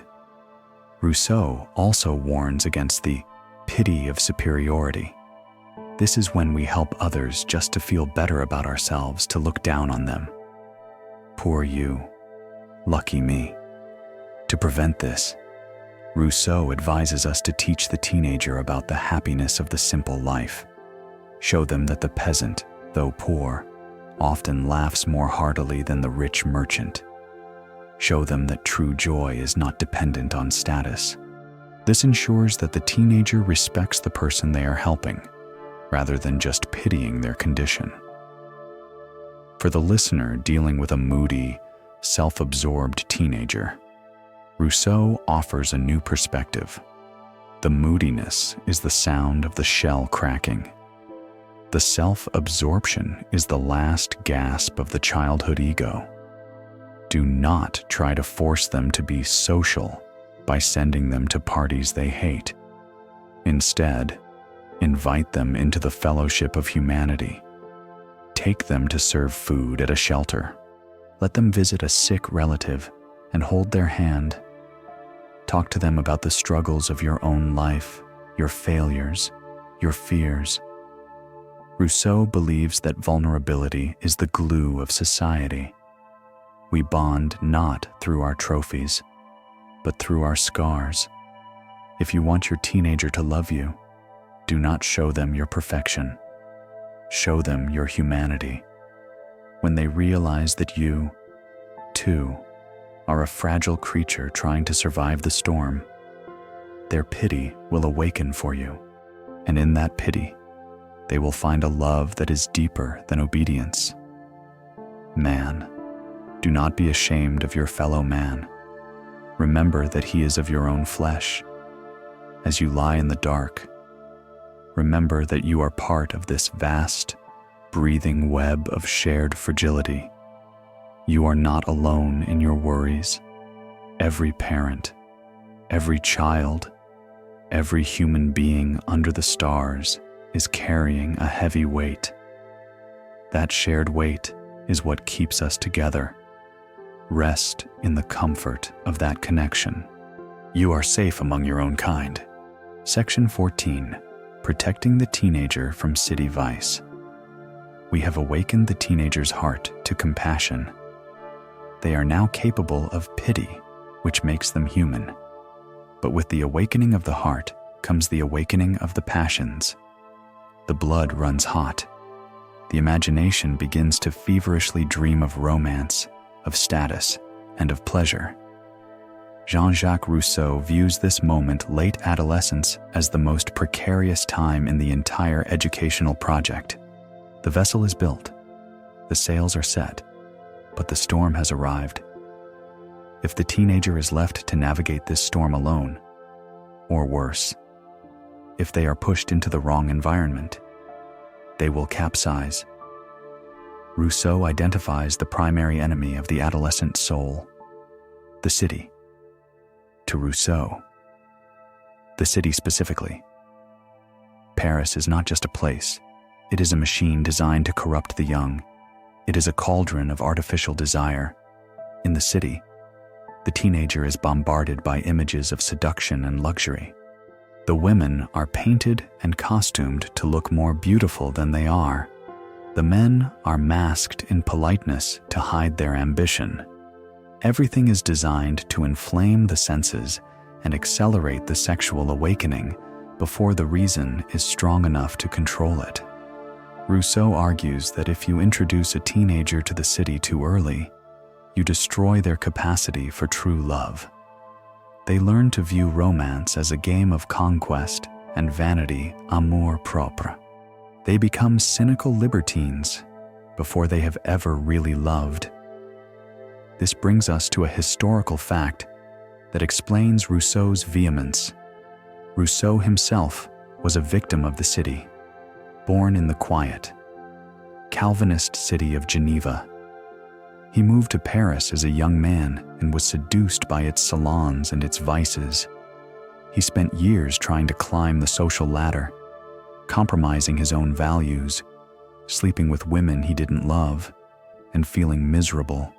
He wrote Emile while living in the Hermitage at Montmorency, a quiet country estate north of Paris. He was literally writing a rescue plan to save the next generation from his own fate. He believed that the very air of Paris was toxic to virtue. So, what is the strategy?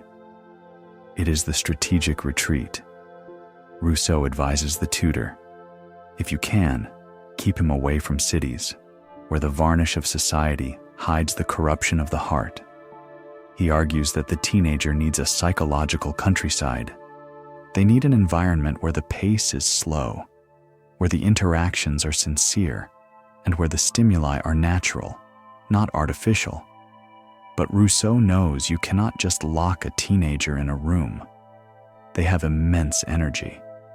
If you suppress it, it will explode. Therefore, he proposes a rare and specific remedy: the hunt. Rousseau advises the tutor to take Emile hunting. Why not because he likes killing animals he doesn't, but because hunting is the ultimate sublimation. It forces the teenager to wake up before dawn discipline. It forces them to walk for miles through rough terrain exhaustion. It demands absolute focus and patience. Rousseau argues that physical exhaustion is the best sedative for the unruly passions. A teenager who falls into bed physically spent from a day of hard exertion has no energy left for vice. Their sleep is deep and innocent. He writes, the body must be tired to keep the imagination calm. This is a profound insight for the modern parent. Today, the city is not just a physical location. It is the digital city in the pocket. The smartphone is Paris. It brings the entire world of artificial beauty, performative vanity, and sexualized imagery directly into the teenager's bedroom. The modern teenager is physically sedentary, sitting on a bed, but mentally hyperstimulated. This is the exact recipe for neurosis that Rousseau warned against. The body is bored, so the imagination runs wild. How do we apply the psychological countryside today? First, we must create digital free zones. The bedroom at night must be a sanctuary. If the phone is in the room, the city is in the room. The teenager is not sleeping. They are walking the streets of a digital metropolis, comparing themselves to millions of others. Rousseau would argue that removing the phone at night is not a punishment. It is a protection of innocence. It allows the brain to detox. Second, we must exhaust the body. If you have a moody, anxious, or rebellious teenager, look at their physical output. Are they moving? Rousseau suggests that the cure for teenage angst is not more talking, it is more sweating. Encourage them to run, to swim, to hike, to build. When the body is engaged in a difficult physical task, the mind clears. The obsessive thoughts about who likes me or how do I look vanish because the immediate reality of the hill or the weight demands attention. This is the hunt for the modern age. Third, we must manage the imagination.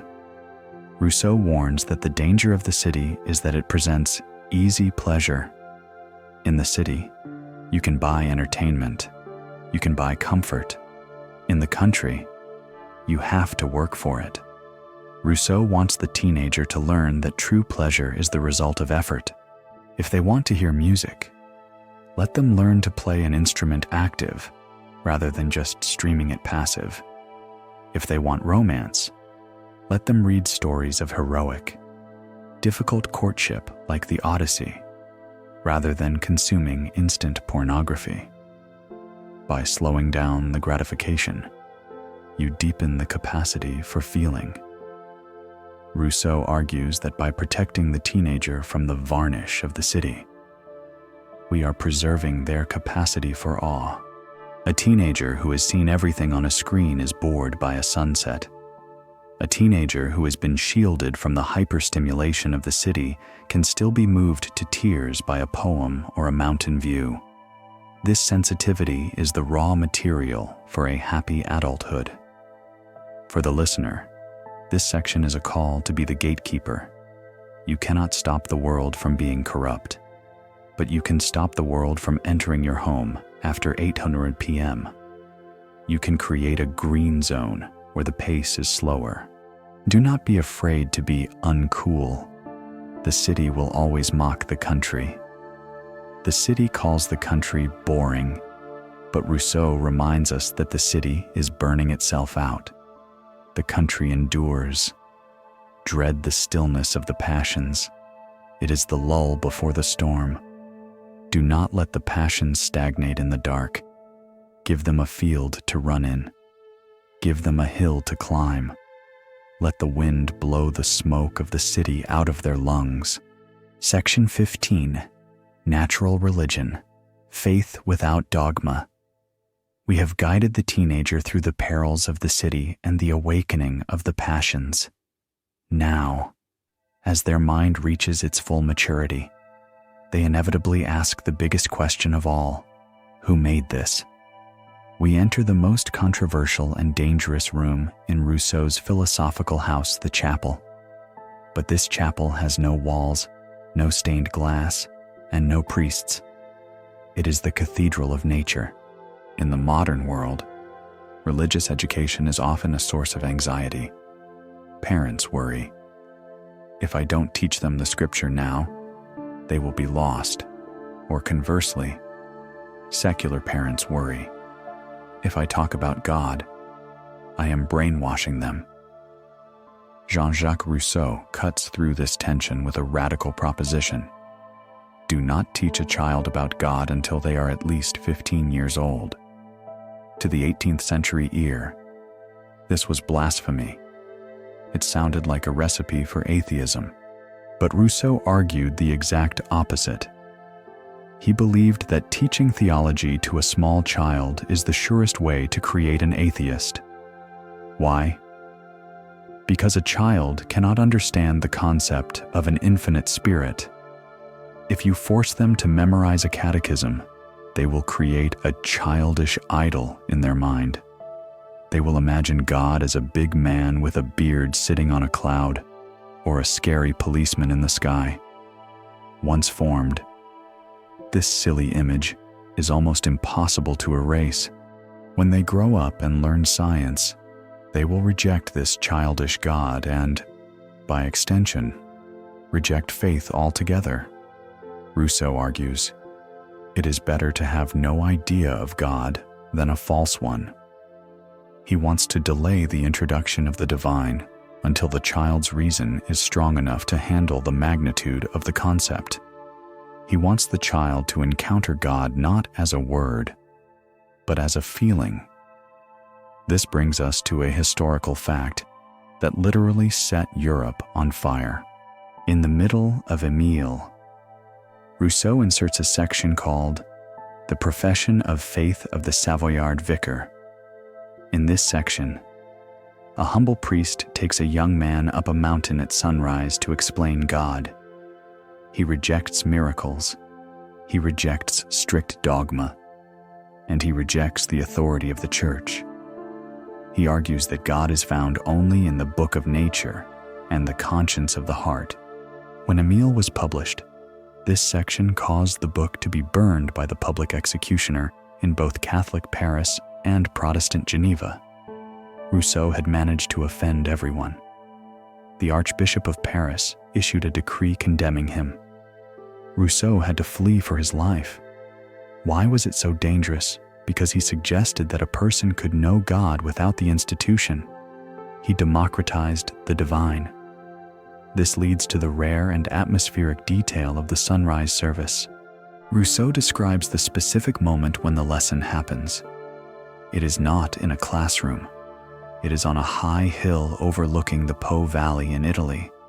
The sun is rising. The world is bathed in gold. The birds are singing. The air is fresh. The vicar points to the horizon and says nothing for a long time. He lets the sheer, overwhelming beauty of the creation wash over the young man. Only then, when the heart is swollen with awe, does he speak. I perceive God everywhere in his works. I sense him in me. I see him all around me. Rousseau argues that this awe is the only true foundation for faith. If you teach the dogma before the awe, you have built a house with no roof. If you teach the awe first, the specific beliefs can follow later, rooted in a deep personal experience of the sacred. For the modern family, this offers a path to natural spirituality. Rousseau warns against making religion a chore. If God is associated with boring sermons, uncomfortable clothes, and don't do that rules, the child will naturally hate God. They will view religion as just another form of homework. Rousseau suggests we must associate the divine with beauty and gratitude. How do we do this? We stop lecturing and start pointing. When you see a thunderstorm, do not just explain the physics of lightning. Stand in silence and let the child feel the power. That feeling is the fear of God in its primal, healthy sense, reverence. When you see a complex flower, ask, how did this happen? Could a machine make this? Let them grapple with the mystery of design. Rousseau believes that reason, if left honest and free, naturally leads to a belief in an intelligent creator. You don't need to force it. The universe forces it. Furthermore, Rousseau connects faith to conscience. He argues that God has written his law not in a book, but in the human heart. He calls conscience an immortal instinct.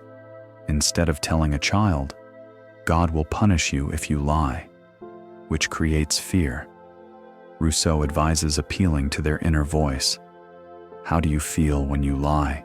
Do you feel heavy? That heaviness is the voice of truth trying to guide you. This internalizes morality. It teaches the teenager that they carry a divine compass inside them. They don't need a priest to tell them right from wrong. They need to learn to listen to the silence within. This approach also solves the problem of sectarian conflict. Rousseau was horrified by how different religions hated each other. He argued that if we focus on the core, God exists. The soul is immortal. We should be good. We can respect all traditions. For the modern family living in a pluralistic world, this is vital. You can teach your child. Your friend calls God by a different name. They have different rituals. But look at the sunrise.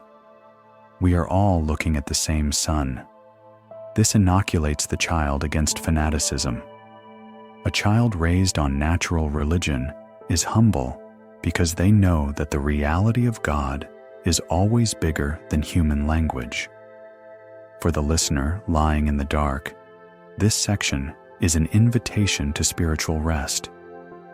You do not need to have all the theological answers for your children. You do not need to worry if you haven't taken them to church enough. Rousseau asks, have you taken them to the river? Have you let them watch the stars? If you have done that, you have taken them to God's house. Visualize the moment of the sunrise on the hill. The light is returning. The shadows are fleeing.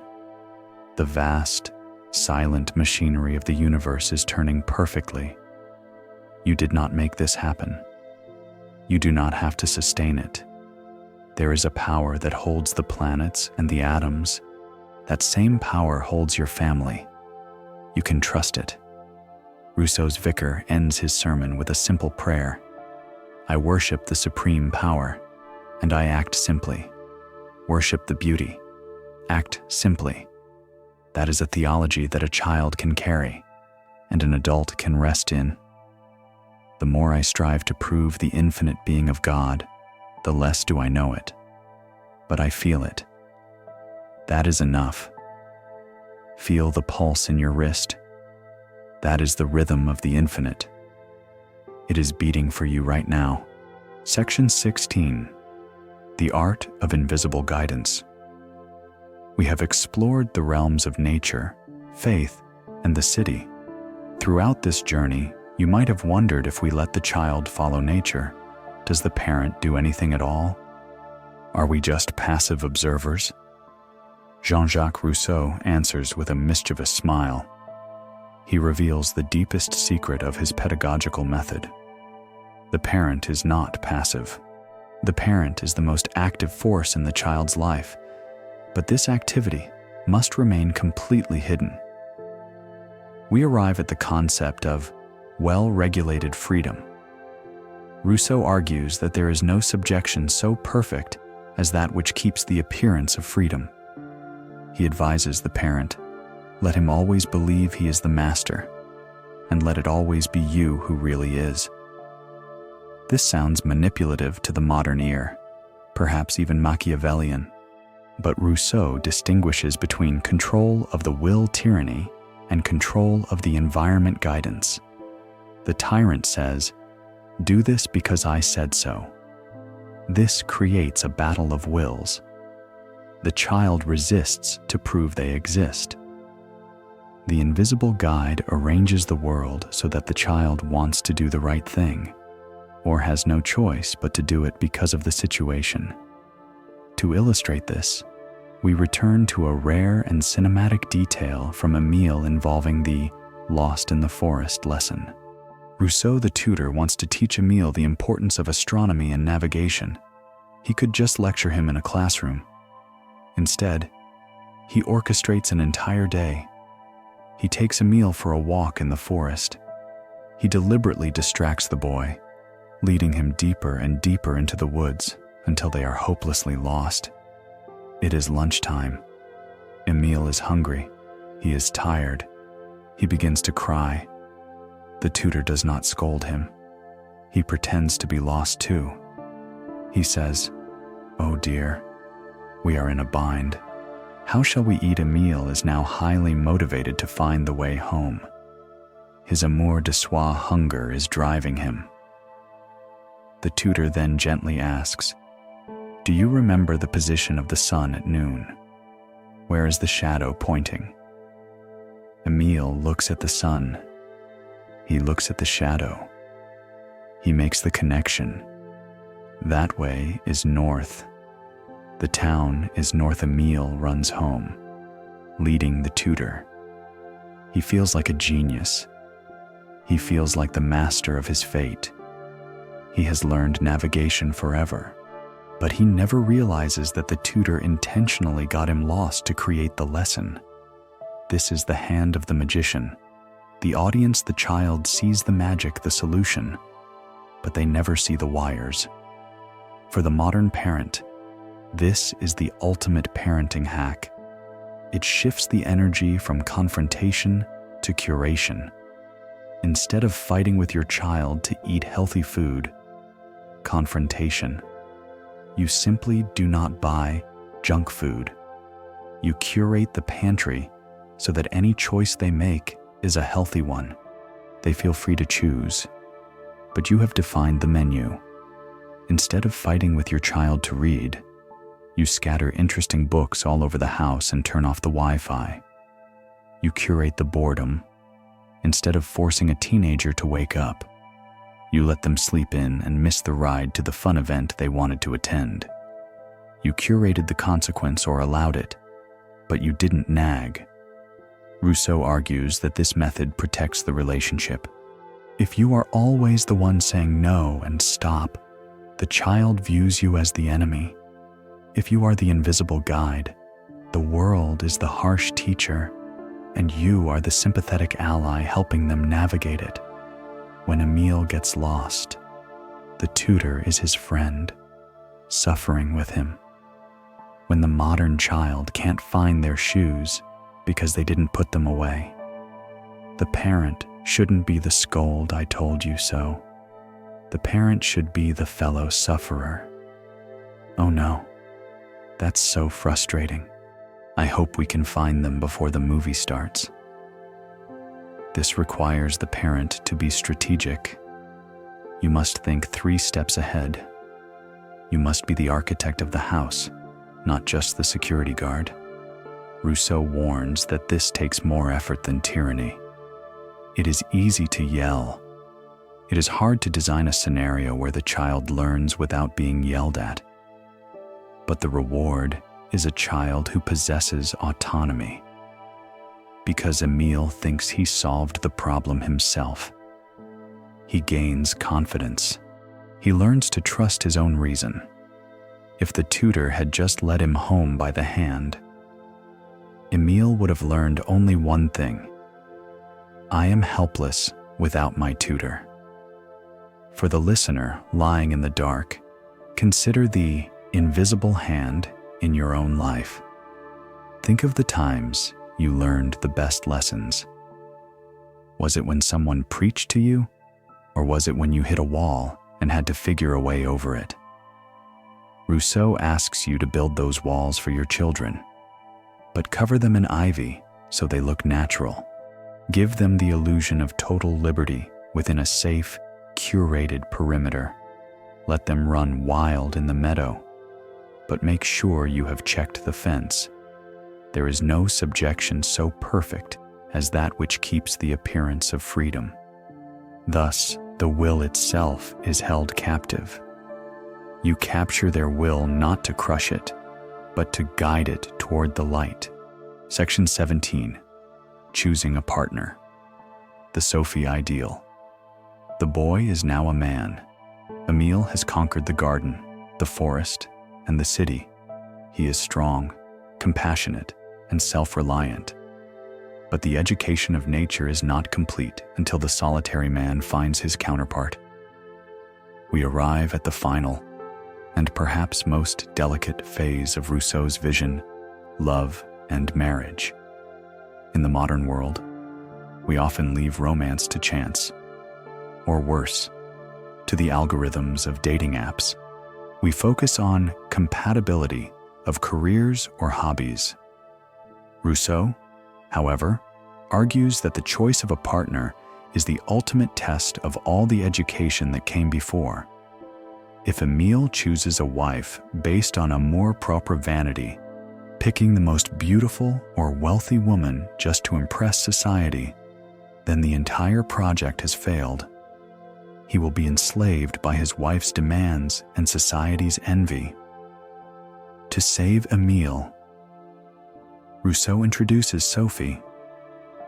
Sophie is not a real person. She is an ideal. She is the archetype of the natural woman, designed to match the natural man. Now, we must acknowledge a historical fact. Rousseau's views on women were undeniably of his time often sexist and focused on domesticity. He believed men and women had distinct, complementary natures.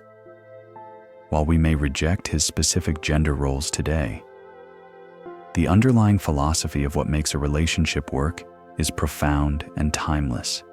Rousseau argues that the foundation of a happy family is shared virtue, not shared status. He advises Emile to leave Paris, the city of painted faces and shallow hearts, and search for a wife in the countryside. He is looking for a woman who has not been corrupted by the city. This brings us to a rare and romantic detail. When Emile finally meets Sophie, he does not fall in love with her because she is wearing diamonds. He falls in love with her because she is wearing a simple linen dress and she is blushing. Rousseau emphasizes modesty. In a world of aggressive display, Sophie's quietness is magnetic. She does not need to shout to be heard. She possesses the quiet power of a woman who is comfortable in her own skin, amour de soi. The lesson for the modern listener lies in the criteria of choice.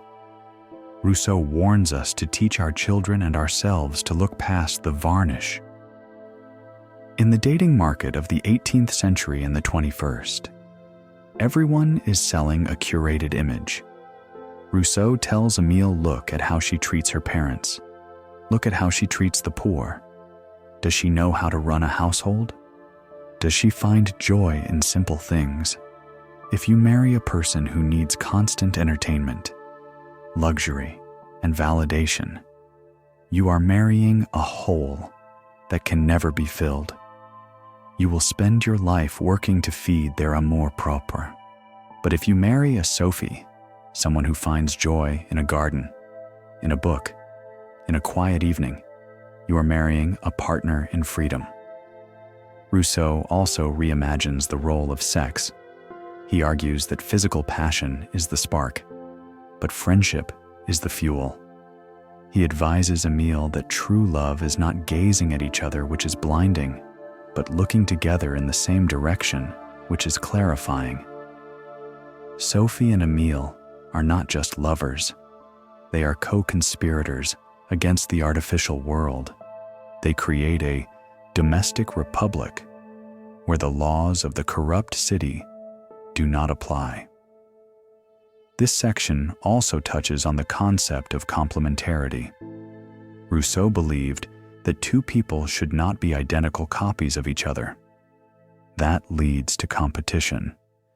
They should be like the lock and the key, different shapes, but fitting perfectly to open the door of life.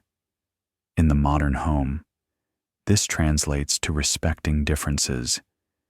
You do not need your partner to be exactly like you. You need them to cover your blind spots. If you are the head logic, you might need a heart intuition. If you are the sail adventure, you might need an anchor stability. Rousseau argues that the strongest marriages are those where each person respects the specific domain of the other, creating a whole that is greater than the sum of its parts. For the parent of a teenager, this is a call to demystify romance. Do not let your children learn about love from movies or pornography. Teach them the Sophie test. Ask them, does this person make you feel calm or anxious? Does this person love you for your real self or for your image? Can you imagine being poor with this person and still being happy? Rousseau argues that if you can't be happy with them in a hut, you won't be happy with them in a palace. The palace just hides the misery for a little while longer, for the listener lying in the dark, perhaps thinking of your own partner, or the lack thereof. Rousseau offers a comforting thought. Love finds the prepared heart.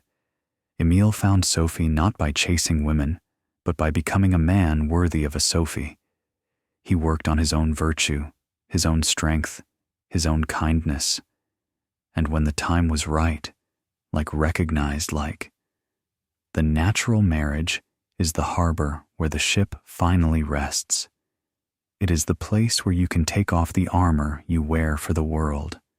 With Sophie, Emile does not need to be the great stoic. He can be tender. He can be weak. Because she loves the man, not the mask. There is no happiness without love, and there is no love without the choice of the heart. Let the heart choose, not the eyes, not the wallet, but the deep, quiet knowing of the heart. Section 18. Happiness in the present moment. We are nearing the end of our journey. Emile has grown, learned, loved, and settled. But before we conclude, Jean-Jacques Rousseau stops us. He asks us to put down the map of the future and look at the calendar on the wall. He asks, when are you planning to be happy in the modern world? We live in the future tense. We raise our children for the future. Study hard so you can get into college. Work hard so you can retire. Save money so you can enjoy it later. Our entire educational system and family structure are built on deferred gratification. We treat the present moment as a mere stepping stone, something to be endured or gotten through to reach the golden land of tomorrow. Rousseau screams from the pages of Emile. The age of mirth is spent in tears. He looks at the child weeping over a grammar book and asks, "Why do we fill this brief, fragile life with misery in the name of a future that may never come?" This brings us to a historical and biological fact. In the 18th century, death was a constant visitor. A child could catch a fever in the morning and be gone by nightfall. Rousseau argued that to make a child miserable today for the sake of a happiness 20 years from now was a gamble of the highest cruelty. If the child dies at 10, having known only discipline and scolding, the parents have robbed them of their entire existence. While modern medicine has extended our lives, it has not cured the uncertainty of fate. We still do not own tomorrow. Rousseau argues, let them enjoy the pleasure of being. Do not kill the joy of the present for the sake of a future you cannot guarantee. This is the philosophy of carpe diem for the family. It does not mean hedonism or laziness. It means validating the present. It means that a Tuesday afternoon spent building a fort in the living room is not a waste of time. It is the point of life. It means that the laughter of a toddler is not a distraction from the serious work of parenting. It is the serious work. Rousseau warns that if we train a child to always look to the future, they will become an adult who cannot live in the now. They will always be chasing the next promotion, the bigger house, the better vacation. They will arrive at their deathbed having spent their entire life preparing to live, but never actually living. He writes, "The man who has lived the most is not he who has counted the most years, but he who has most felt life." How do we practice present moment parenting? It requires the parent to stop the clock. We are obsessed with schedules. Hurry up. We're late. 5 minutes left. Rousseau advises us to lose time rather than save it. When you are walking with your child and they stop to look at a bug, stop with them. Do not pull their arm. That moment of wonder is a complete unit of happiness. Do not trade it for punctuality. The hurried parent sees the bug as an obstacle. The natural parent sees the bug as a lesson. This section invites the listener to reconsider the resume virtues versus the eulogy virtues. We spend so much time building our child's resume grades, sports, languages. Rousseau asks us to build their capacity for joy. Can they sit under a tree and be happy? Can they eat a simple meal with relish? Can they sleep soundly? If they can do these things, they are rich. If they are CEOs who need sleeping pills and therapy to get through the day, they are poor. Rousseau also challenges the investment model of parenting. We often view children as investments. We put resources in, expecting a return success. Prestige. Rousseau views the child as a guest. If a guest comes to your house, you do not try to mold them or improve them for the future. You try to make their stay delightful right now. You offer them food, comfort, and good conversation. Treat your child like a guest. Make their childhood a golden age that they will remember with warmth when they are old. That memory will be a shield against the hardness of the world. For the listener lying in the dark, anxious about the future of your family, about money, college, careers, Rousseau offers a hand to pull you back to now. Feel the sheets. Hear the breath. You are here. They are here. You are safe. The future is a phantom. The past is a ghost. The only reality is this quiet, dark peace. Do not sacrifice this peace for a phantom. Imagine your child's childhood not as a race to a finish line, but as a dance. The point of a dance is not to get to the end of the song as fast as possible. The point is to dance. Let them dance. Let them be slow. Let them be happy today. What wisdom can you find that is greater than kindness? And the greatest kindness you can offer is the gift of the present tense. Section 19. Simplicity as a family virtue. We have seized the present moment. We have stopped the clock. Now, we must look around the house we are living in.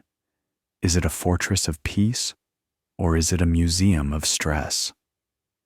Jean-Jacques Rousseau argues that the final barrier to family happiness is complexity. We fill our lives with things, with obligations, with etiquette, and with artificial needs. We build a gilded cage and complain that we cannot fly. Rousseau's solution is the radical pursuit of simplicity.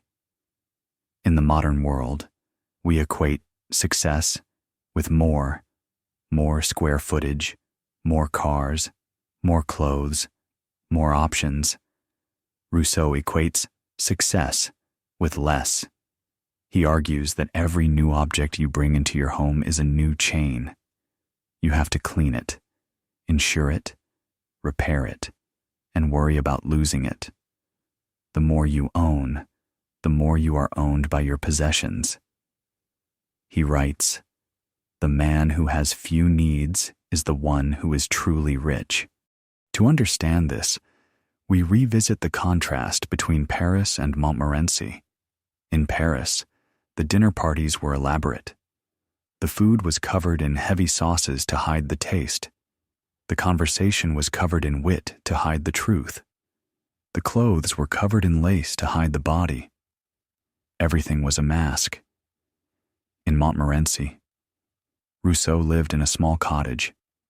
He ate bread, dairy, and vegetables. He wore simple, rough clothes. He walked in the woods, and he claimed he was never happier. He argued that luxury divides the family. When a family is rich, they live in a large house where everyone has their own room, their own servants or devices, and their own life. They drift apart. When a family lives simply, they share a fire. They share a loaf of bread. The physical proximity forced by simplicity creates intimacy. Rousseau invites the parent to become an editor. Your job is to edit the family life. Cut out the unnecessary activities. Cut out the clutter. Cut out the expensive habits that force you to work overtime. This brings us to the silver spoon metaphor. Rousseau advises Emile to learn to eat with a wooden spoon. Why? Because if you get used to a silver spoon, it is painful to go back to wood. You become fragile. You need the silver to be happy. But if you are used to a wooden spoon, the silver spoon is a nice surprise, but not a necessity. And if you lose the silver, you can go back to wood without suffering. Simplicity creates anti-fragility. A simple family can survive a recession. A simple family can survive a power outage. A simple family can survive a loss of status. They are robust because their happiness does not depend on external supply chains. How do we practice this today? Declutter the nursery. Rousseau would be horrified by the modern toy room. He argues that a child with too many toys destroys their imagination. A stick can be a sword, a horse, or a wand. A plastic Batman can only be Batman. Give them fewer, simpler things. Let their mind fill in the gaps. Simplify the menu. Stop being a short-order cook. Serve simple, wholesome food. Eat together. The joy should come from the hunger and the company, not the complexity of the dish. Simplify the schedule. We often confuse busyness with love. We think if we drive our kids to 10 activities, we love them more. Rousseau says, Leave them alone. A free afternoon is worth more than a ballet lesson. Boredom is the mother of creativity. If you simplify the schedule, you reduce the stress in the car. You reduce the yelling. You create space for the invisible guidance to work. Rousseau also links simplicity to sincerity. In a complex, high-status home, children learn to pose. They learn that appearance matters more than reality. In a simple home, there is nowhere to hide. You are who you are. This fosters the aletheia truthfulness we discussed in Aristotle's section. But here it is born of lifestyle, not just ethics. It is hard to be fake when you are chopping wood or baking bread. The simple acts of life strip away the pretension. For the listener, this section is a call to put down the burden. You are carrying so much that you do not need. The pressure to have the perfect house. The pressure to dress your children in the trendiest brands. The pressure to host the perfect party. Drop it, Rousseau whispers. It is all vanity. The child does not care about the brand of their shoes. They care if they can run fast in them. The child does not care about the thread count of the sheets. They care if you are there to tuck them in. Visualize your home getting lighter. The walls are expanding. The air is flowing. The objects are disappearing, leaving only the essential tools of life. What remains is the people, and the people are enough to be something, to be himself. And always one. A man must act as he speaks. It is easier to act as you speak when your life is simple. There are fewer lies to keep track of. There is just the clean, clear line of a life lived close to the earth. Section 20. The natural man in the modern world. We have reached the end of the long education. The infant has been freed from swaddling. The child has played in the dark and worked in the garden.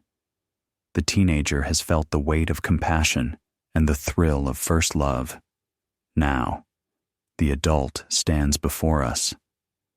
We ask, what have we created? Have we created a hermit, a savage who runs naked in the woods and cannot function in society? No. Jean-Jacques Rousseau's ultimate goal was never to send us back to the Stone Age. His goal was to create the natural man living in the city. He wanted to forge a human being who could walk through the crowded streets of Paris, navigate the laws and the markets, yet remain fundamentally untouched by the corruption around him. He wanted to create a man who lives in the world, but not of it. This is the savage made to inhabit cities. This person looks like everyone else. They wear clothes. They have a job, remember the carpentry. They have a family. But inside, they are different. They are not driven by amour propre vanity. They do not care if they are richer or poorer than their neighbor. They are not slaves to public opinion. They consult their own conscience, not the trends of the day. They are not afraid of poverty, because they know they can survive on little. They are not afraid of solitude, because they are friends with themselves. Rousseau uses the metaphor of the river. A river can flow through a dirty city. It can pass by factories and sewers, but if the current is strong and the source is pure, the water remains fresh. It pushes the filth aside. The education we have described, the natural parenting, is the process of building that strong current. We protected the source childhood. We deepened the channel habits. We removed the dam's artificial constraints. Now, the river is strong enough to flow through the world without becoming a swamp. This is the ultimate family victory. It is not that your child becomes a famous CEO or a powerful politician. It is that your child becomes free. True freedom is not doing whatever you want that is slavery to impulse. True freedom is obeying the laws you have prescribed for yourself. The Rousseauist adult is free because they are the master of their own needs. They are the captain of their own soul. For the modern parent, this is the final reassurance. You worry that if you don't push your child, they won't fit in. Rousseau says, good. We don't want them to fit into a sick society. We want them to heal it. A person who is calm in a world of anxiety is a healer. A person who is honest in a world of lies is a revolutionary. A person who is content in a world of greed is a king. By raising a natural child, you are sending a corrective force into the future. You are sending a green stick, to borrow from Tolstoy, into the machinery of the modern world. As we conclude, let us look at the legacy of love. Rousseau's own life was tragic.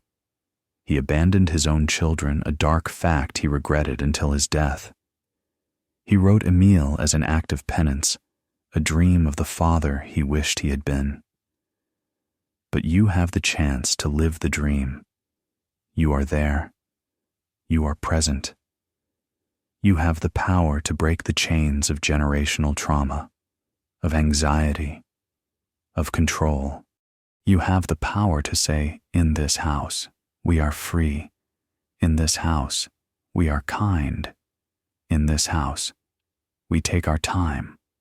The natural man is simply the person who has not forgotten the natural child within. He still wonders at the stars. He still feels the joy of physical effort. He still loves without condition. He is whole. Word count, 950.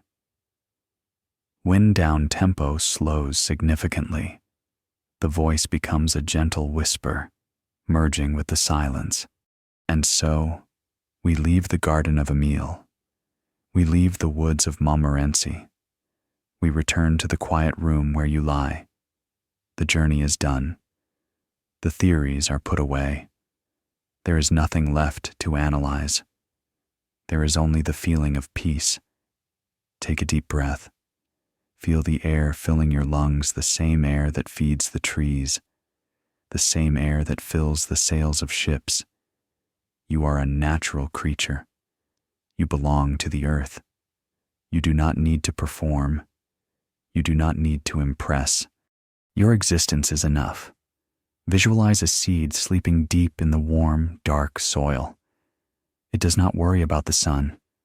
It does not worry about the rain. It waits. It trusts. It knows that when the time is right, it will grow. You are that seed. Your family is that seed. The forces of nature are holding you. Let go of the tension in your shoulders. That is the armor of the city. You don't need it here. Let go of the racing thoughts. That is the noise of the library. You don't need it here. Return to the senses, the softness of the bed, the weight of the blanket, the rhythm of the heart. The child inside you is safe. The parent inside you is wise. The world is turning slowly, guarding your sleep. There is no rush.